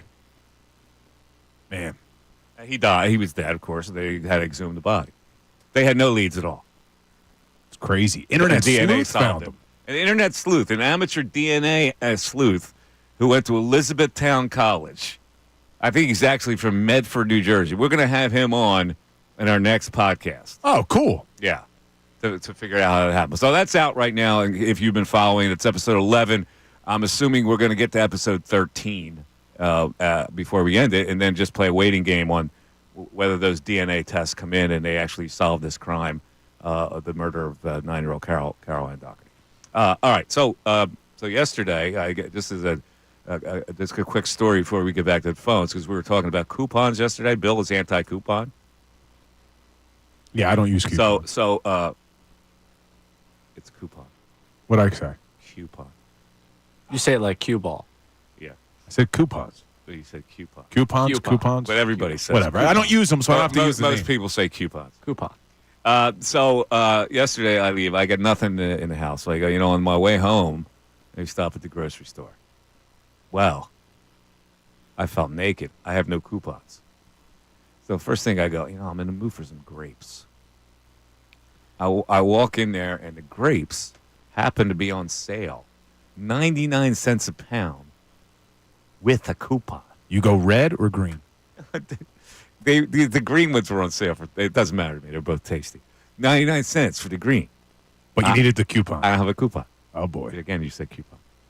I heard me say it now. Now I can hear it. All right, so without the coupon, $3.49 a pound. Oh, you can't do it. Now, when these are packed, these grapes that are packed are at least 3 pounds. Yeah, you can't do that. So that would have cost me like $11 to buy grapes as opposed to 3. Yeah, you can't do it. Did you walk out? I didn't buy the grapes. I did the shopping without the grapes. Wait, do you need the coupon, or do you just need the phone number to plug in at the end? You need the coupon because when you plug it in, it takes a long time to register. So, you can't. There are digital coupons and there are ones that you clip. This was the one that you clip. Gotcha. But even if I had the other one, it wouldn't work because it would take a day to register. They always get you, man. What's the point of a coupon anyway? Well, they're going to tell you because I got a tweet about it. The guy goes at CVS. He said, I got a 20% off at CVS. I went to pick up my medication, got me 20% off coupon. Why pay more than we have to? I wear readers. I need new ones. That 20% off helps. I remember when I was young like Bill and Ray. Yeah, but what I'm saying is, why does the store require you to get the paper that has all the coupons in it, cut them out, bring it to the store, scan it to get the discount? Why not just give the discount? Here's why. Because they put a time limit on the coupon. So when they give you a coupon for $20 off or $5 off one item, you are then inclined to go back and buy that item that you normally wouldn't buy just to take advantage of a coupon that will expire in 4 days. You see what they do?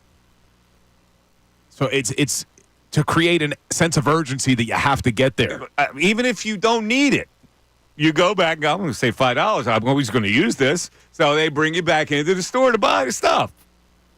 See, I think you could accomplish the same thing by just saying, hey, for the next week, grapes, 99 cents a pound. What do you need to have the piece of paper for, Ray? You know what I'm saying here? Why can't they just give everybody the discount? Why do you got to bring the piece of paper? Why are you so averse to the piece of paper? Like, what's the problem with it? Well, why are you so lazy that you can't rip a coupon from a receipt? You can rip it. All you got to do is you rip it. You don't have to have scissors. You don't have to surgically remove it. Not my thing. I'm still stuck on Bill and I being grouped in the same age group. Yeah. Yeah. Young like Bill and Ray. Wait, what are you? You're not a millennial. What are you? I'm on the fringes of the Gen Z millennial. Yeah, I'm actually the oldest millennial. Like, we're right on I'm the Gen edge. Z. So I'm millennial. You pushed me right to Gen Z. So you're Gen Z then. We're more similar than you think, Ray. That's terrifying. I'm Gen E. Yeah. All right, let's go back to the phones. Mike and Marlton, what's up, Mikey? Hey, Mike, how we doing, brother? What's happening? How you doing? Just a frustrated Penn State alum right now. I enjoyed your soliloquy on Michigan. Couldn't agree more. Just wondered, if you're the athletic director, you got abundance of resources. You know, are you keeping Franklin, or are you going after a guy now that he's unemployed like Tim Walz? Tim Walz. They have no choice but to keep him. He has a $60 million buyout in his contract, and they actually like him. I can tell you that the administration is perfectly happy with how he conducts the program. Wouldn't Tim be a cheaper option and come with tampons for the team? What? Well, come on, man. I don't get it. Well, he's just trying to be a wise ass. I know. That's what I'm saying. I don't get it. Why today? Yeah. Why would you do that? Why would you do something like that and waste our time? Yeah. Why today? He sat on hold for a long time. Yeah. Come on, man. I thought we were beyond that. We haven't had a call like that since I've been back. Yeah. Come on, man. Be better. All right. 610-632-0975. We'll get back to this fan situation in a second.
Mike Missanelli show. By the way, the open that we play with Rage Against the Machine is Sleep Now on the Fire.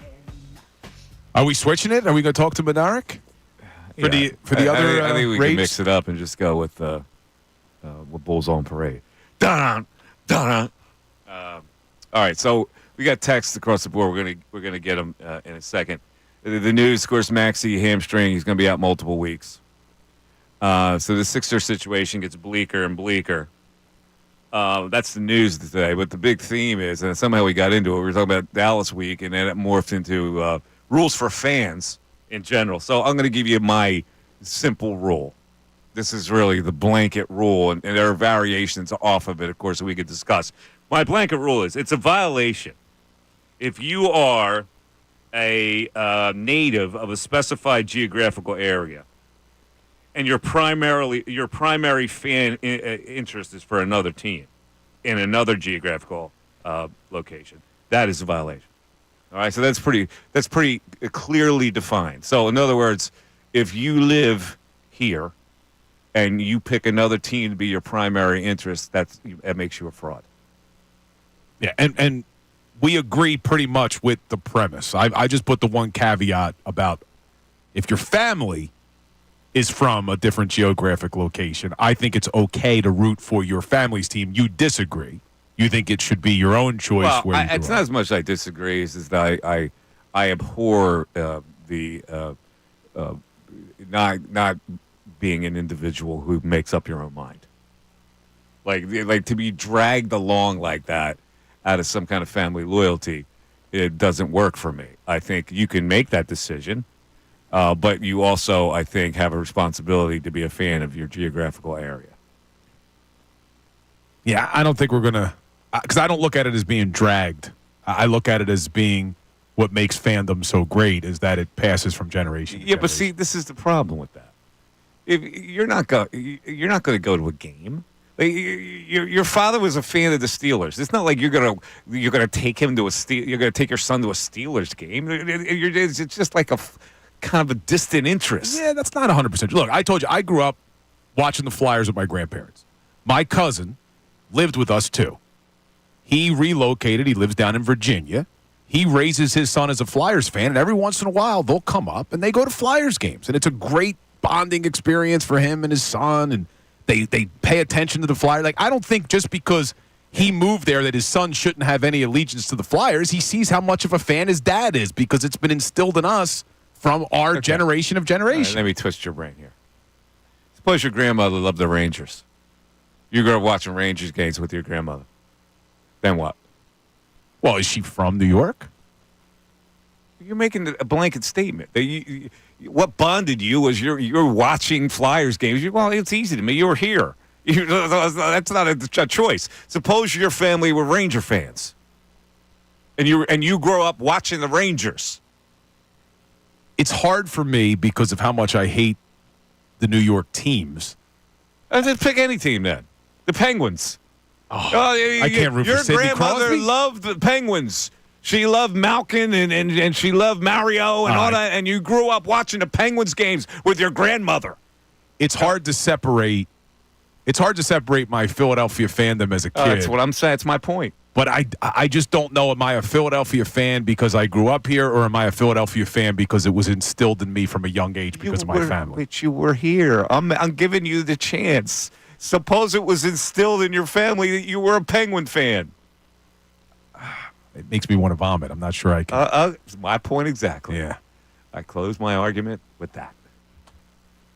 Call your next witness. But I agree. Mr. Colarulo. But we agree where we got started on this conversation is people who grew up here, whose family are from here, who somehow root for the Dallas Cowboys are probably the worst of the worst. We haven't heard from one of them. Well, because they stink right now. That's exactly right. This is the whole thing. Goes back to my whole point. They're no longer viable. They're so no longer viable that not even these weasel Dallas fans amongst us can speak on them. Yeah, I would love to hear from one of those weasels. Go to Anthony in Baltimore. Anthony, you're on 97.5 The Fanatic. What's up, Anthony? All right, Mike. So I'm 42. We've talked a lot in the past before. I love you. Bill's doing a good job, too, so is Ray. But by the way, so I'm 42, grew up in Ocean City, New Jersey. There was nothing I hated more than the weasel Cowboy fans that I actually had fist fights with in the playground just because I was rocking my Eagles starter jacket. You know what I mean?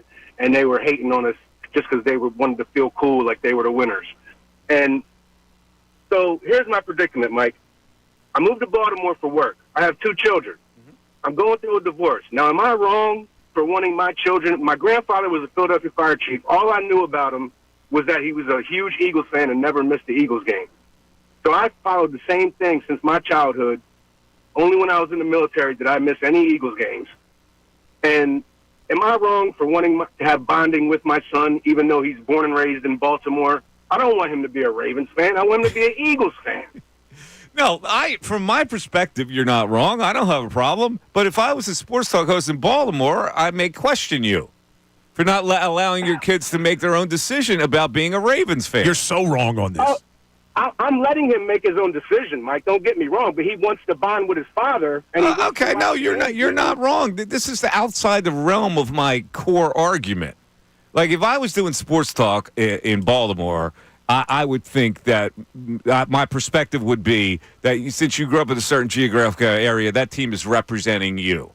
Outside the fact that you want to raise them as Eagle fan, that's okay by me.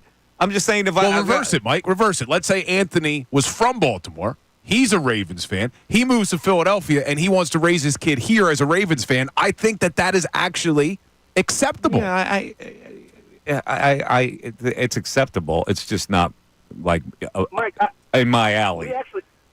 We actually had this regional proponent discussion in the past, and I was always a proponent for the fact that you should root for your local community and, support your local economy by rooting for your local team. But in this situation, I want my kid to have the bonding with me. I'm going through a divorce. I only see him on the weekend. Yeah. So he wants to watch. That's fine. Like I say, I don't have any problem with it in general, whether you weren't going through a divorce. So if that's what you want to do and that's what they're agreeable to, then that's fine. But it's also fine if they grow up and they want to feel the regional fandom of the Ravens or the Orioles or whatever.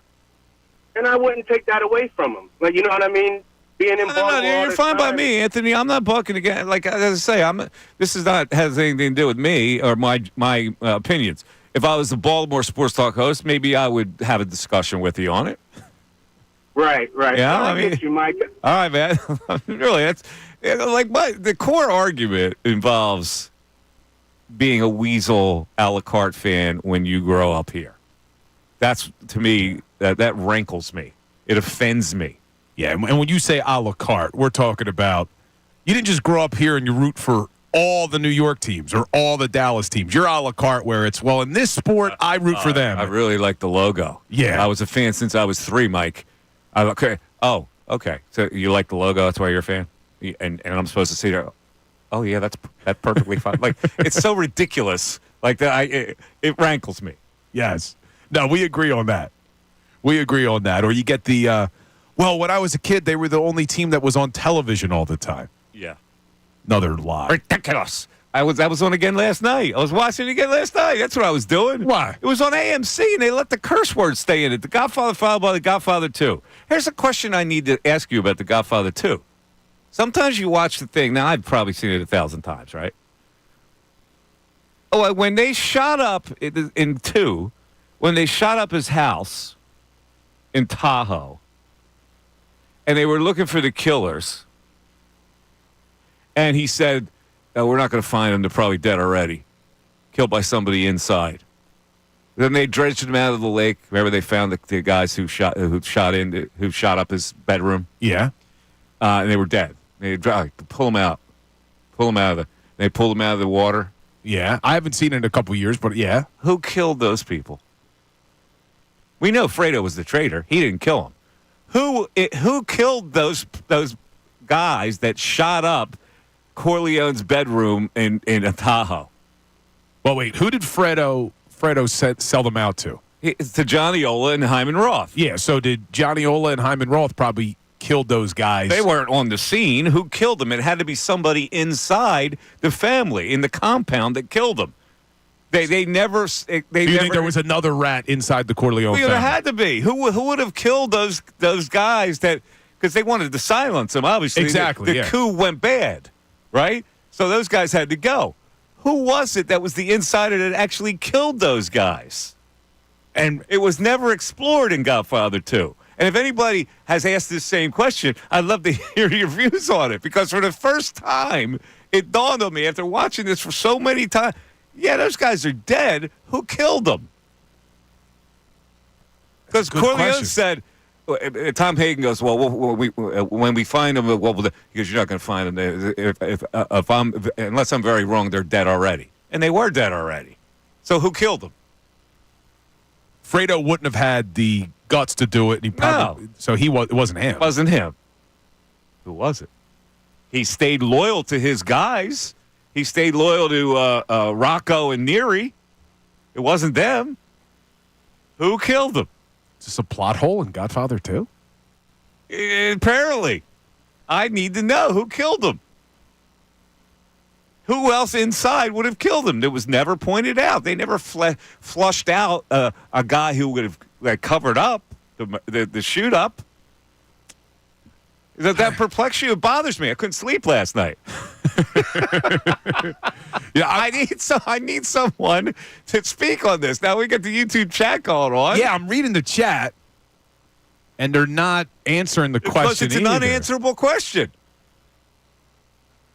I'm just looking to see if anybody has an answer. They're just saying Hyman Roth hired Johnny Ola. Yeah, Hyman Roth wasn't on the premises. Johnny Ola wasn't on the premises. Who was it? Maybe they offed themselves, like a suicide. I don't thing. think so. Bomber. They weren't kamikazes. They were trying to get away with it because they tried to escape. They tried to escape. They had to get the dog. They had to stick the dogs on them, put all the lights on to find out who was on the grounds. Yeah, my dad just said, and it couldn't have been Fredo because he didn't know it was a hit. Exactly. Yeah. I don't know, Mike. Fredo was in bed. Oh boy, is Godfather 2 have a plot The crazy hole? wife was wearing the eye mask. Hey, who was it, honey? When the phone rang. Oh, I don't know. The best part of mine Mike goes is in different ways. My favorite part of when Mike says something funny is when he laughs at it more. Right? Like me or Ray don't laugh, but Mike can't stop. You guys don't laugh enough at me. I gotta be honest with you. I'm just no help in this scenario. You got to make the host feel like he's funny at least. Chuckle. I have a silent laugh. Or something. I have a silent laugh, so if you we look over, like I can pop on the mic, it's not really going to work out too well. You know, for we need the canned laughter from the '90s sitcoms, and you'll hit that every once in a while. That would make it. I think the audience wouldn't appreciate. Make it worse. Yeah, that would make me feel worse. There was canned laughter. The laugh tracks. Do they still use laugh tracks on shows? I don't think so. Some. You know, there's another thing that bothered me about The Godfather 1.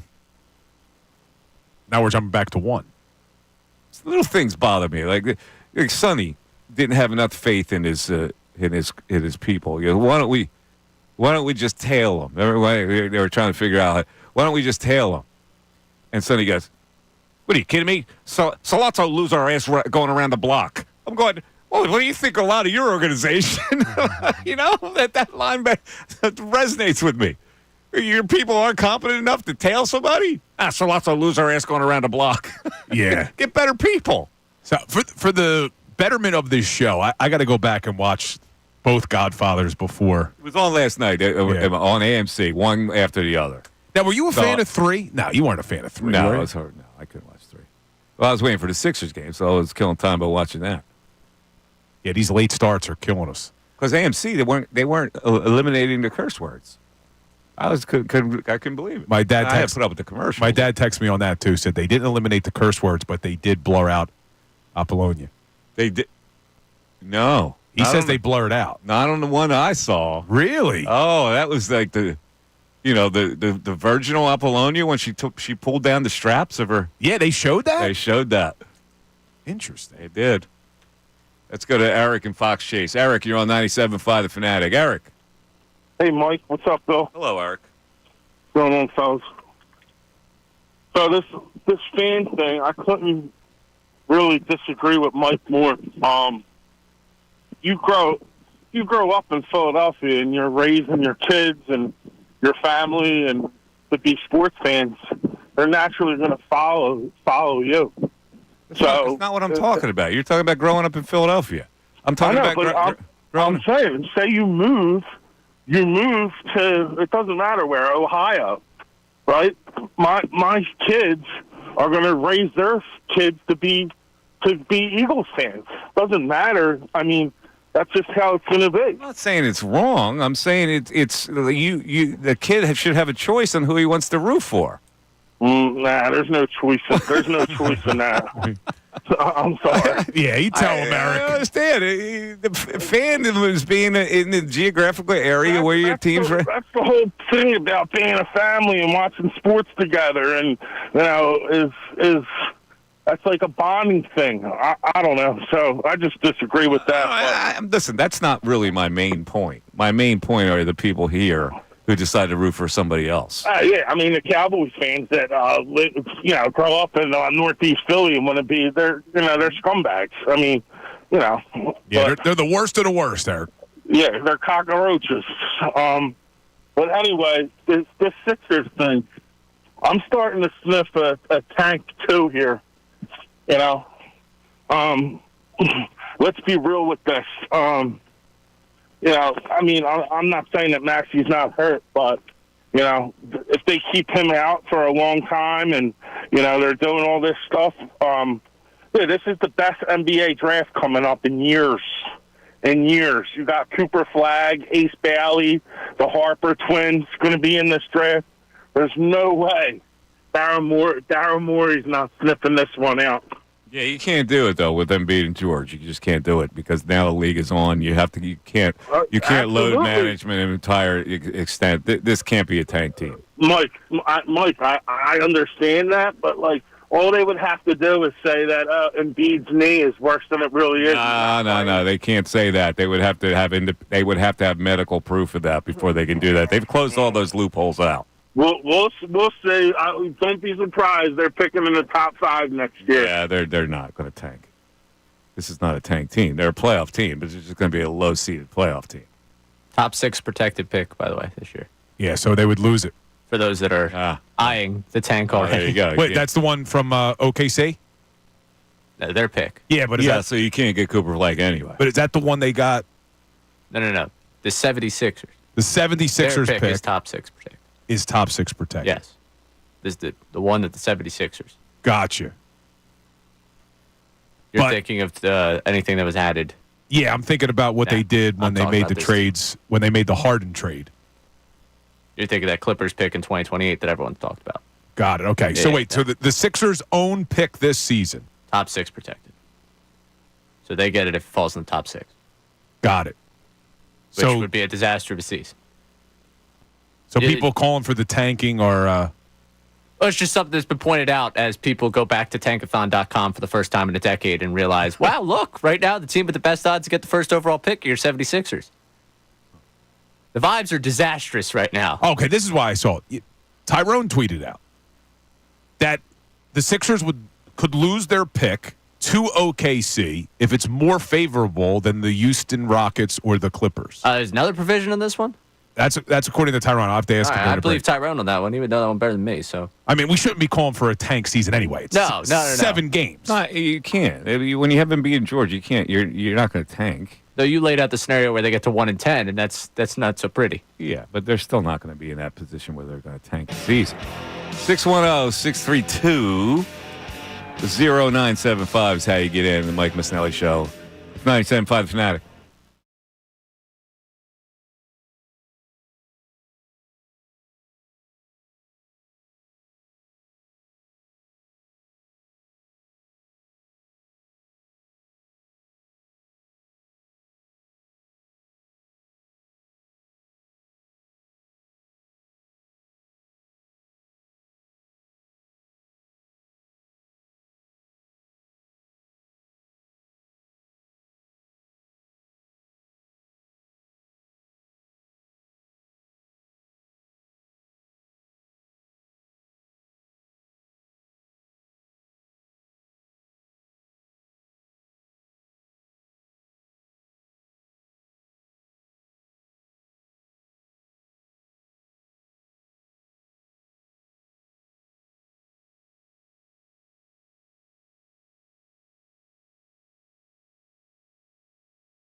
Show has been holding court. I know people want to keep this Dallas Cowboy Eagle thing alive this week. I want to be honest with people. I want to get to the other side of this. I want to get to the point where Dallas doesn't matter because I think that they don't deserve to matter, right? If they were still a viable franchise and they were a contender every year and they were a threat to go to the Super Bowl, then I could see that this rivalry is coming along. We have surpassed the Dallas Cowboys in stature. And so when you pass the Dallas Cowboys in stature, just like anything else, you don't lower yourself to their standard. Mike and Bill have been pleading their cases. Well, first of all, I don't want to accomplish that.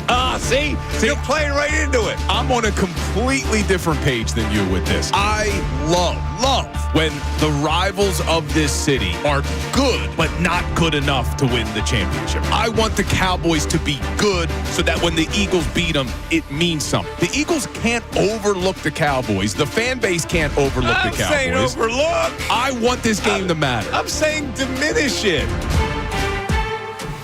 The Mike Missanelli Show Holding Court is brought to you by Grunko Law, your law firm when you need help because of an injury. We treat every case like it's Dallas Week. Pray for peace, prepare for trial. Now back to Mike Missanelli on 97.5 The Fanatic and 97.5thefanatic.com. All right, it's the Mike Missanelli Show, 1 o'clock hour, and it is brought to you by Ferguson HVAC Line Conklin. Attention HVAC contractors. Your equipment, parts, supplies, every heating and cooling job. Visit one of Ferguson's discount locations in Ben Salem, King Project, Pensauken, or Westchester. All right, just to straighten out this Sixer draft pick, because, come on, they're not going to tank. But they have 0 draft picks in 2025 draft. Well, I'm looking now. I just figured this out. So Ray was correct. In 2025, if it's 1 to 6, it's theirs. Yeah. So it's a top 6 protected. 7 to 30, it would revert to OKC. And then in 2026 is what we were talking about before, where if it's too low, or excuse me, too high, the least or less favorable. Yeah, they would get it. City, but it looks like this coming season, it's top 6 protected. They lose it if it's 7 through 30. Yeah. So, but they're not going to tank. They can't. No, they can't tank to get Cooper Flag. By the way, you are aware that since I talked about my pal Brian Scalabrine earlier in the Kendrick Perkins thing, he discovered Cooper Flag. Who did? Brian Scalabrine did. How did he discover him? Well, Brian Scalabrine runs camps up there where he has pickup games for anybody that high-level pickup games for youth. So Cooper Flag came down from Maine, and he's been talking about this kid for a really long time. Like when he was like 9th grade, he's working with the kid. He goes, I got this kid who's going to be amazing. His name's Cooper Flag. Well, since he did that, the kid, started playing all these AAU things and became the number 1 recruit in the nation, and now is projected to be the number 1 pick in the NBA drafts.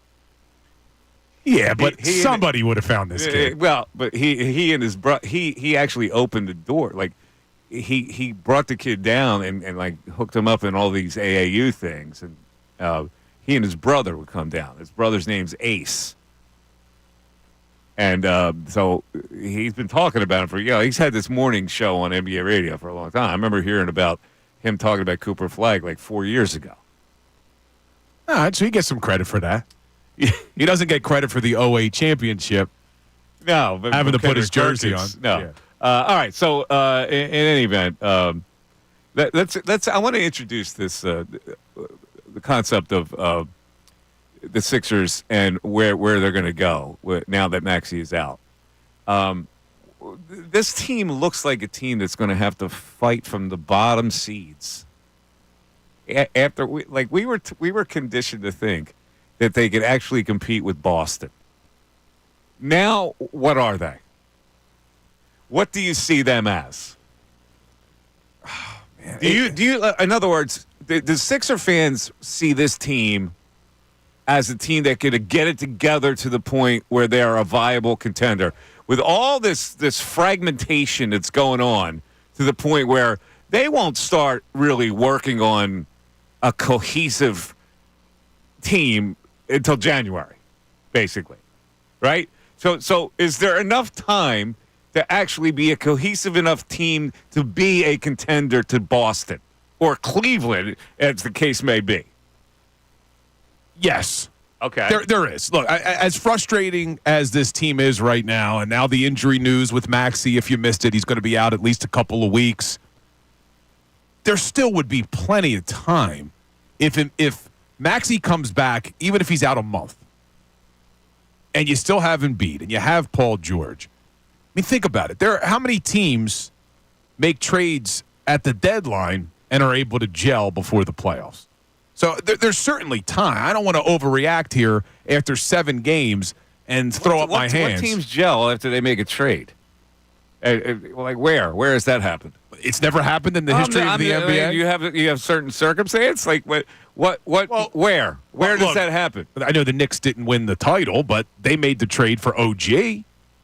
Okay, and they played pretty well once they got him. All right. I'm saying it's not the end of the world to think that if this team doesn't play together for the next couple of weeks, that they'll never be able to get it together. Now, I will say I'm losing trust. I'm losing trust in Nick Nurse a little bit. I'm not ready to throw the towel in on him, but this is a guy now over the last 2 seasons, well, season and 7 games, I shouldn't exaggerate, season and 7 games, he hasn't figured out how to survive without Joel. And we talked about that earlier in the show. In the playoffs, Joel's not playing every minute of every game. So you got to be able to figure something out. The offense can't look as ugly as it did last night, but I'm not giving up hope that they can't gel. But the longer this goes on, the more issues there are. You're right, Mike. It's setting a bad tone. And your position about not loving the role players on this team, it doesn't matter, right? It doesn't matter if they gel. But this is my whole point about playing an entire season. You have to figure out roles. And they are so discombobulated right now. There aren't roles for anybody the way they play right now.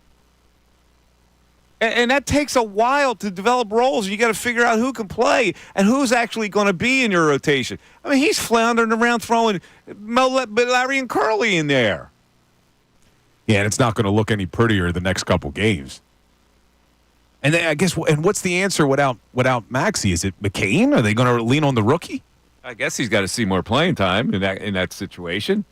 And Paul George has to carry him right now. Okay, so now Embiid will be back, so it'll be Paul George and Embiid. And maybe you see some magic. I don't know, but without Maxey, then Maxey comes back, and you're gonna figure. And then like, who are the role? Like where? I look at this team and I go, these guys don't even know where to go. They don't have any role at all. There's no flow to what they do on offense. And isn't that on Nick Nurse? It is on Nick Nurse. So are we? I don't want to overreact to 7 games, but I'm also going back to last season. Do we overvalue Nurse? Well, do we think he's a better coach? I think it's a legitimate question because this town hated Doc Rivers. And oh my God, it's a breath of fresh air. We get Nick Nurse in here. It's a breath of fresh air. What has Nick Nurse actually done? Well, he won the title in Toronto. No, but since he's been here as a Sixer coach, what have been his accomplishments? Do they look like a great team under Nick Nurse? No, and again, to the point, he had plenty of time to try to figure out what the team should look like when Joel's not on the court. Couldn't figure it out during the regular season. Couldn't figure it out in the postseason. And he made some head-scratching decisions in that Knicks series. I mean, look what Buddy Hield's doing right now. I know you're not a huge fan of Buddy Hield. Look what he's doing. And in that game 6, where he goes lights out in the first half, you start the third quarter with Buddy Hield on the bench. It was like, what are you doing? The guy finally came to life. He's hitting threes left and right. And now you sit him down? I'm not out on Nurse, but, man, I questioning it. Let's go to the text board. We have an interesting fandom predicament. We're talking about this fandom principle, which I think people mostly agree with me that, on my main point, you're a weasel if you grow up here and you become a fan of another team. And it's kind of an open door on whether you come here and you're a Steeler fan and you follow your father and you become a Steeler fan. Like, all right, okay. You want to share it with your daddy, then you can do that. All right? Does that make you feel better? Yeah, I do. Even though your principle about watching a Flyers game with your grandmother, it's all about family. Doesn't apply when I turned it on its face if she was a Penguin fan. Well, I said it's hard for me to put myself in the shoes of another fan base because I can't stand the Penguins. Yeah. But hey, I enjoy watching Giants games with my uncle, just because I'm rooting against them the entire time. Well, see, that's fun to root against somebody. Yeah, you got to break your uncle's onions. But let me say this too, though, Mike. If you grew up in another town, like if I was here in Philly, and then I moved to another city, and my kids, I would raise them as Philadelphia fans. But it also would be okay for them to root for the home team of where they are. Yeah. Just not against the Philadelphia teams.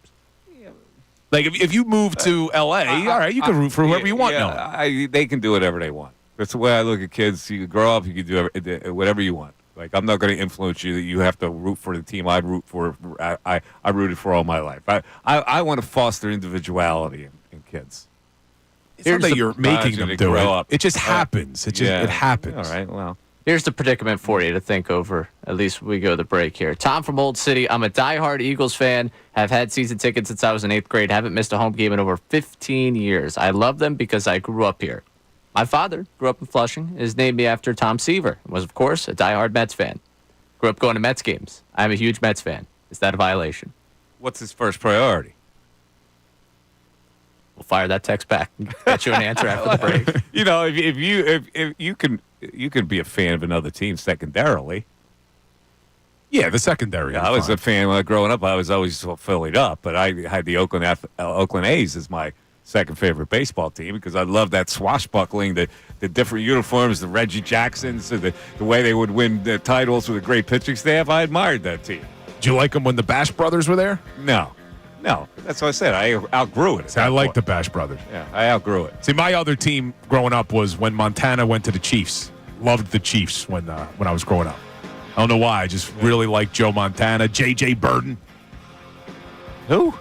J.J. Burden was his receiver. Nobody remembers him. He was like J.J. Burden? Who? Yeah, you don't remember him? I have no recollection of him whatsoever. Mike Missanelli Show continues. Eagles.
875 the Fanatic.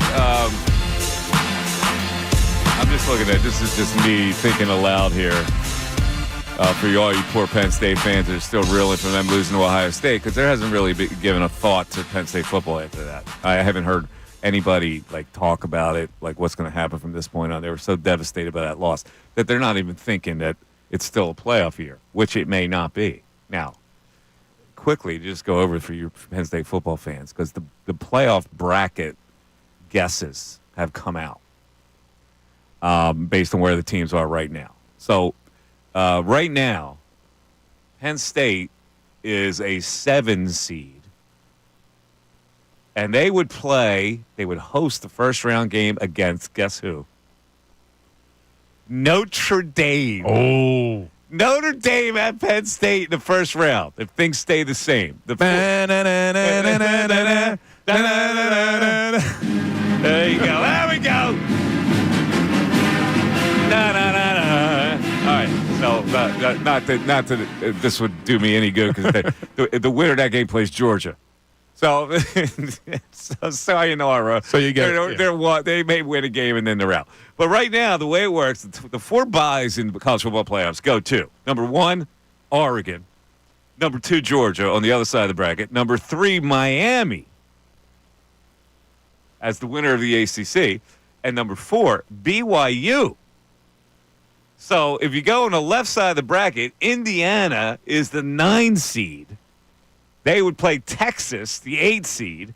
We go down, the 12 seed is Boise State at Ohio State in that first round game.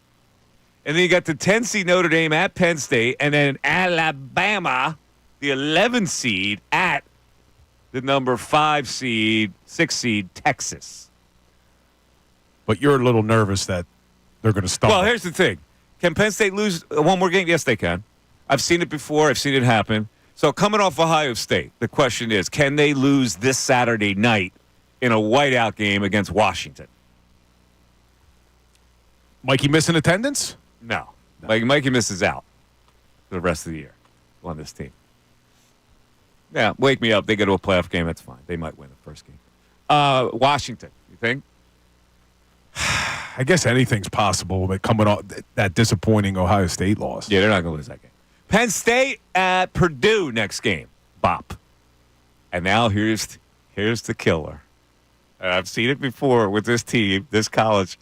Penn State at Minnesota on November 23rd, and they could lose that game and mess up their entire season and not get in the playoffs. You got a little smile about that. Would that make you happy? I'm looking at it, no, it would not make me happy. But, boy, my God, the heat that would be on Franklin if they did that. Can you imagine? Maybe some Penn State fans would get their wish. You don't think they'll ever move on from Franklin? Minnesota has always been a pain in the keister for some reason. Now, if that happened, would they finally move on from Franklin or no? No. They would still keep it. They're not going to pay $60 million. They've already had a financial crisis there. They're going to justify to the board that they have to pay a guy $60 million buyout? Nah, not going to happen. He's going to be there for get on board with Jimmy, you Penn State fans, because he's going to be there for a long time. Let's go to Ray Sean in Southwest Philly. What's up, Ray Sean? How you doing, Mike? What's up, man? How you doing? Long time no talk to. I ain't talked to you since you've been on this time slot, man. I appreciate you calling. Yeah, man. All right, now, I used to call back in the day. I'm good friends with Spanky, Eagle Spank. Oh, yeah. We was on yesterday, Spank.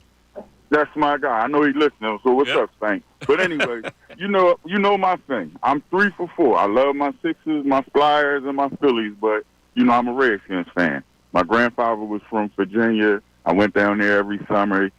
He was the only person, my dad's a powder puff. He taught me about clothes and women, nothing about sports. So that's what I grew up. First of all, they're the Commanders, Ray Sean. I'll never. Well, you got to. Come on now. Washington. Come on now. All right. But, yeah, and so, I disagree with me about that. Your fandom is just the team you grew up with. And all those years that we were losing, I was still a fan. You know, getting our butts kicked, growing up in Southwest Philly around all these Eagles fans. They talk crap to me constantly. Well, that's because you're a violation. I can't say that. That's well, I can. Memories I have. I'm making the rules here, not you. Yeah, it's a violation. All right, well, go Skins. But now, with this Maxey thing, this Sixers thing, I mean, I'm so glad I opted out of my season tickets this year because, first of all, they were outrageous. The price just ballooned over the last 8 seasons. But this is just, we like the walking wounded. Paul George is not as good and often injured. We already know who the big fella is, and now Maxey, what are we cursed? What the hell? Yeah, it's not getting off to a good start. And this is what my whole premise was. Like, you can't just pretend that you're going to be good just because you added, you threw a bunch of guys back on your roster. You have to get ready for a season. You have to have a plan. You have to be coached a certain way. And it started off wrong when they decided that they were going to adhere to the load management thing and not play him. It starts off wrong. This is why it was so bent out of shape about it. Get yourself in shape to the point where you can start the season. Load management, you want to load manage the season? That's fine. Get ready to have a mindset to start a frickin' season. This is who we are, and we're going to show you. You can't just, blow off weeks and weeks and say, well, we're going to be okay. There's nothing that blends, that makes you a together team when you start doing that. You've been consistent on this, man. You've been consistent. And I've been saying I'm okay with the rest. I'm okay with all of it, but it does make me concerned, and I start to turn my attention towards the coach a little bit. Since he won that championship back in 2019, he's only won 1 playoff series. That's it. You're chasing teams ahead of you. You can't fiddle-faddle. You got okay, we have an identity from the jump. Well, what is their identity now? Mike Missanelli Show continues.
Well, you got the Sixers coming off a loss last night. I don't know how many people stayed up to watch it. I did. The Flyers got beat by the Hurricanes on Tuesday. But the Eagles played Dallas this week, and they faced Cooper Rush. So that's all good. I think I'm very optimistic about that whole thing. But bad news on the Sixers today because they lose Maxey for at least a couple of weeks with a hamstring situation. So this thing is just the bare threads that are just sticking out, and there's no sewing them together just yet. Now that will start obviously next week when at least two of them play together. Embiid back, Paul George back. Maybe that's enough. Maybe that's enough to establish some continuity. I don't know. We shall see. Let's go back to the phones. We got Nick and Delco. Nick, you're on 97.5 The Fanatic. Nick. Good afternoon, man. What's up, Nick? Job as always. How you doing? Giving a call. I'm just getting a little frustrated with Tortorella and the way he treats these young players. Like, the kid's getting benched tonight. My understanding is because of defense. That's why he got benched the other night. He's not known for his defense, and the Flyers' whole defense stinks. I mean, is he going to bench everybody? Nick, I'm with you, man. And if you look at some of the advanced metrics, Beachkoff's been one of their best players 5-on-5. So, and he's coming off winning Rookie of the Month. It doesn't make any sense. I feel like Tortorella just enjoys this. There's like a part of him who just enjoys being the guy to bench someone in a controversial way. I'm not happy at all about it. Yeah, I'm not. And then I wanted to tell you guys, we were talking about the Godfather earlier. I don't know if you guys caught this show. It's called The Offer on Paramount. Yeah, it's probably the best miniseries. Oh, it's great. Did you like it? Wait, what's it called again? I think it's called The Offer. It's about the making of the Godfather. And the producer who put it together, Albert Ruddy, played by the local kid. What's his name? The actor. He goes to all the Phillies games. Miles something. Miles Teller. Miles Teller, yeah. But I think for any Godfather seen that yet? It's a must-see. I think you'd like that. Yeah, bro. I haven't seen it. What else you got, Nick? That was just basically it. The Sixers thing, I mean, I'm sort of thinking like Mike I called a couple of weeks ago. I was doubting even if they make the playoffs while you're holding them out for the playoffs. But like you said, to get some continuity and NBA teams, they start to roll, get on rolls here and again. I think there might be some shoebox bets in the future if they can get it together. Yeah, I think, all right, well, we'll see. We'll see what happens. Drops the shoebox. Well, look, him saying he's not sure they even make the playoffs. Everybody makes the playoffs now. The Hawks made the play-in 10 games under 500 last year. They were 36-46, and they were in the play-in tournament. So the Sixers will be in the postseason. It's all about avoiding the play-in tournament, which stresses you out a little bit. And that's 7, 8, 9, and 10. Yeah, last year they were a 7 seed. Sixers. The fact that they had to play in the same play-in tournament that Hawks team had to play in. Yeah. Ridiculous. And that's where, like, I don't know. Could they do it again? I guess. If this... people discount the regular season so much. This is why that mindset of, well, it's, all you got to do is preserve them for the playoffs. Oh, good. Okay, let's just put them in a cocoon. And then when playoff time happens, we'll just spring them out there and we'll see how we do. Like, that's not what we should be thinking. We're thinking more of preserving them than actually playing them. Yeah, but that's an extreme. Like, they're not going to completely shut the guy down until the playoffs. But people weren't worried about him not playing. That's what got me. And there's a greater good to this. That's just not me wanting to see Embiid. It's that you have to formulate a team that's representative and good enough to challenge. That doesn't happen just by clicking your fingers. It doesn't, but there is still time. I'm frustrated too, but there is still time for this team to gel. We're talking 7 games into the season. Even if Maxey misses a couple weeks, what are we looking at? Maybe 15 games into the season, I mean, where they haven't played yet together? What do you think Maxey misses if he misses 2 or 3 weeks? 10 games? So there's still 60-something games left? Guys have to play together the margin of for an extended period of time. Margin of error right now get very thin. Like razor thin in terms of the amount of time that, one, Maxey's going to miss. You get Embiid back, but you're going to have Embiid. You have the built-in time that Embiid's going to miss. Yeah, and he's going to be on a minute restriction guaranteed to start, like George is now. Getting to January, getting everyone playing together, it doesn't rule out the possibility you could gel as a group. But it certainly makes you feel uneasy because, like, we're having conversations about just how uneasy we are about them getting on the floor together. We haven't even seen them on the floor together yet. Well, that's the thing. Like, the fan base is so gun shy about him getting hurt that we've forgotten that they actually have to play together. And this is what was so concerning to me early on. Jay in Philly, you're on 97.5 The Fanatic. Jay. Hey, what's going on, fellas? What's up, Jay? Hey, man, I want to talk about my Sixers, man. Go ahead. I love my Sixers, man. I don't like where we're at, man. We're too old a team. We're talking about putting the team on Paul George's back. How long is that going to last before that body breaks down? How many games is Embiid going to play? You guys already talked about we're going to probably be 1-10. We're going to be 1-10, man. By the time we get it together, if we get it together, man, these dudes stay healthy, man, this season is not looking good, man.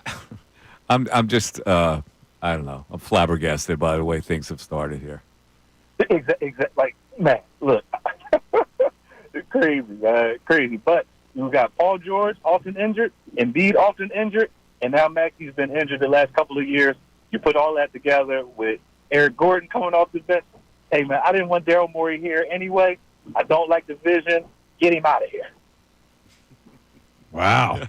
Yeah, he's not going anywhere either because Josh Harris is too busy with other franchises. He actually thinks Morey's doing a great job. He's the definition of an unaware owner.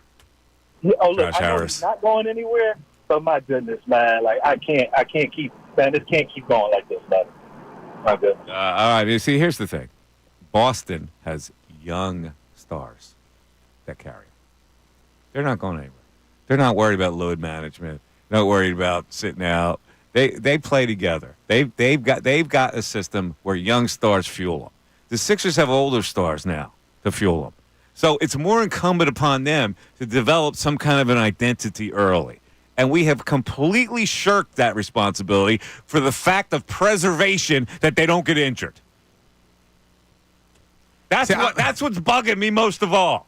I understand, but at the same time, and I saw people in the YouTube chat similar to that caller going after Morey. I'm still not giving a final grade on what Morey's done here. He came here, he inherited Ben Simmons. He inherited the P.J. Tucker contract. Well, not. Did he inherit P.J. Tucker? Yeah. No, he gave that contract. He gave that contract, then he got out. He inherited Tobias. Tobias, excuse and me. Doc Rivers. Thank you. He inherited Tobias's contract. He inherited Ben Simmons. He did bring in P.J. Tucker, but then, to his credit, was able to unload him in the James Harden deal. So this is the first time we've really seen Daryl Morey able to put his fingerprint on this roster. Because with Ben Simmons, he had to get out from under him, and he went and tried to get Harden. It didn't work. Give him credit for trying something. But you can't, Mike, you saying, look at the Celtics, they have young stars. You don't have the luxury as a Sixers organization to wait for players to develop right now. You have to put players around Joel that can win now. And that's why you went and got Paul George. That's why they've added some of the players they've added. You have to win now. You still have to add young energy to a team. Yes, you have older veteran players who you're your foundation, but you have to have young energy. You can't have the Eric Gordons of the world. You got to do better than that. You got to find young energy who can give you a spark off the bench. The only guy that they have on that bench that qualifies, and he still has no idea how to play, is Ricky Council IV. So what would you have done this offseason? I would have looked for different fill-in players. I wouldn't have wasted my time with the Reggie Jacksons and the Kyle Lowry, God bless his little heart, or the Eric Gordons. They don't give me any. I don't need that. I need younger energy. Justin in New York, you're on 97.5 The Fanatic. Justin. Hi, guys. Thanks for taking my call. I've been enjoying the whole fandom topic, so I just wanted to chime in. And, for me, the way my life went, I probably could have got away with, being a New York fan or a Phillies fan. Basically, I moved, to Philadelphia when I was 7 years old, and I started watching sports, and I just felt way more connected, and I knew I was going to be living there. So, I'm an Eagles fan all around, 4 for 4. And, for the most part, I agree with Bill. Like, if, I kind of give people a pass if their family member's a certain fan, but at the same time, I'm grateful. My father, who's a Dolphins fan, Yankee fan, and Knicks fan, he never tried to push that fandom on me. And, So yeah, I'm happy. And about it's that. okay. My biggest- Believe it or not, families can exist with different sports interests. They can still go to the Thanksgiving table and hug each other. You know what I'm saying? Like it's not mandatory that you follow your father's rooting interest. Yeah, and it's nice. For most of my life, I've been able to root for my dad's teams. The Dolphins, I don't care about the Yankees. You know, they're not in our division or anything. And honestly, the Knicks have been so bad my whole life. I always pulled for them because I felt bad for my dad. But that all changed after that series. So I told him, I hate the Knicks. Yeah, listen, Dad, I hope your team wins. I hope your team wins. But I developed my own identity because I am in Philadelphia, and I like these teams that they represent me. I don't know.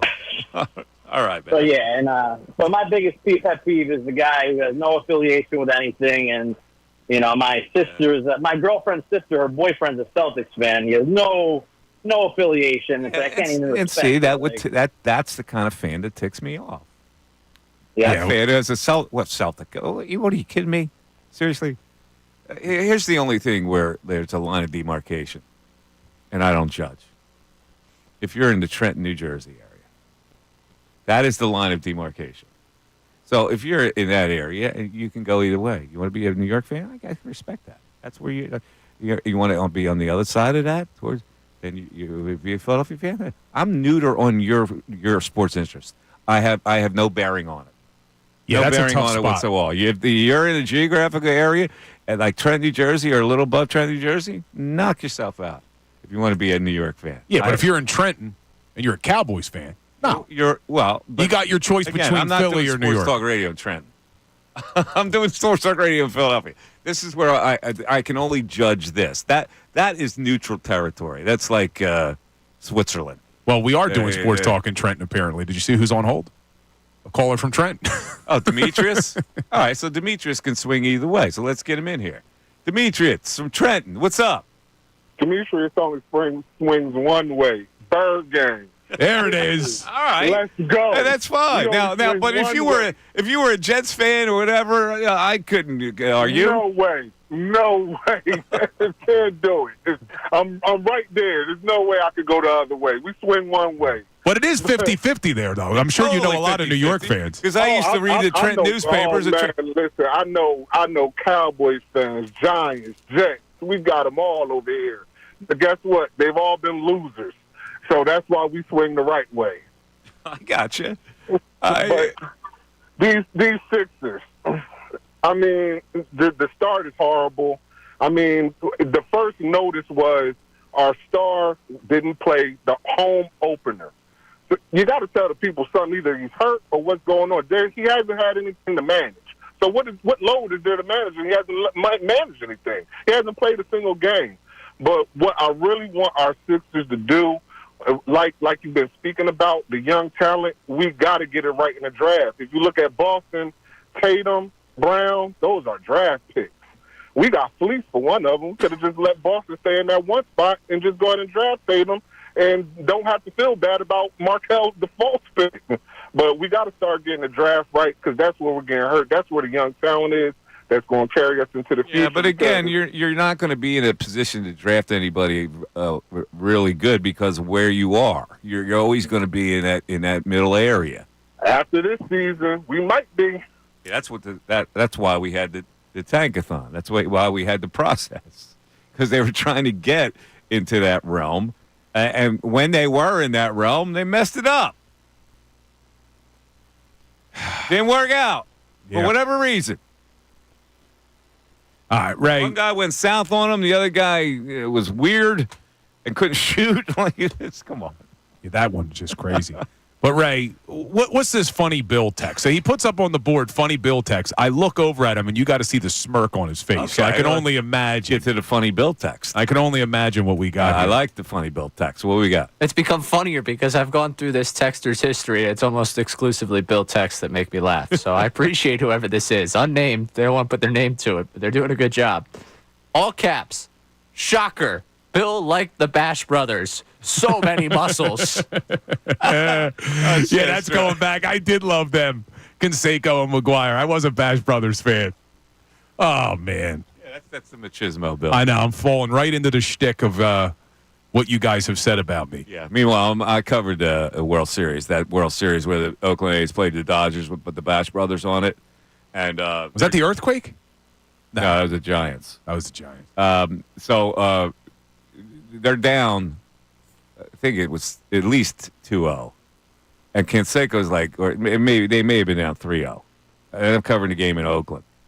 And Canseco's like 0 for 27 at this time, right? So the batting coach is working with a tee. I got there early, behind the actual batting cage. They're working on stuff with him with a tee. And he all of a sudden stops and goes over to the stands to talk to four beautiful chicks. Of course he did. Yeah, of course he did. Dude, he's like totally unaware of the circumstance here. He's at 0 for 74. Yeah. And they're down in the series. And that was more important to him than working with them. But wait, what year is that? That's got to be... Oh, when they played at Dodgers. What was it, 91? That's what I'm saying. 90? Well, like somewhere in there. Yeah, so I'm like 7, 8 years old. I think these guys are the coolest, McGuire and Canseco at that age. I don't realize they maybe are the DB or not DB. Which we didn't get into. McGuire wasn't like the McGuire that caught the Cardinal. That was before he was loaded up. Yeah. He was still powerful. They were still the Bash Brothers, but he didn't look like... Canseco, I think, was always juiced up. Canseco was jacked. Yeah. McGuire, it was like pre-jack, but he was still hitting home runs. All right, I guess that's it. Time for closing arguments. Now, closing arguments on the Mike Missanelli Show. Brought to you by Lowenthal and Abrams Injury Attorneys. Injured in an accident, call 800-876-LAWYER or visit LowenthalAbrams.com. My closing argument is really simple. Let's get back to the start of the show when I said the Dallas week is... it doesn't exist anymore. It's like, I go, really? I haven't heard one fan talk about the fervor of Dallas week. Why is that? Because Dallas is no longer viable. And I think it's great. Because all these years I've been saying, don't buy into that Dallas hate. Because Dallas hate only makes them stronger. It only makes them more viable. The best way to deal with them is to ignore them. Like right now, like this week, we have ignored them. They're no longer the Dallas Cowboy franchise that we feared way back when they were America's team. They have been nothing since then. And for us to consider ourselves inferior to them and to push our hate on them only makes them viable.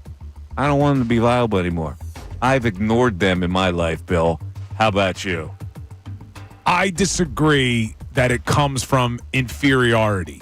The reason that Dallas week was what it was and still is what it is, in my opinion, it's not about inferiority. It's about a dislike for the arrogance of the Cowboys fan base. It doesn't matter how good they are. It doesn't matter how bad they are. It will always be Cowboys week for me because it's the fan base and everything that the Cowboys stand for that I dislike, and I will love it when the Eagles beat him. Doesn't matter if they're 1-15 when it happens.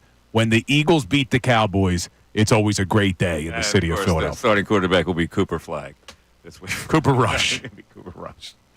Hey, he's 5-1 in his career. We'll break it all down tomorrow, but 5-1 in his career. Cooper's more a dog name than I think that's Andrew Salciunas' son's name. Oh, well, really? I don't know. Isn't it? Mm-hmm. Yeah, oh, sorry.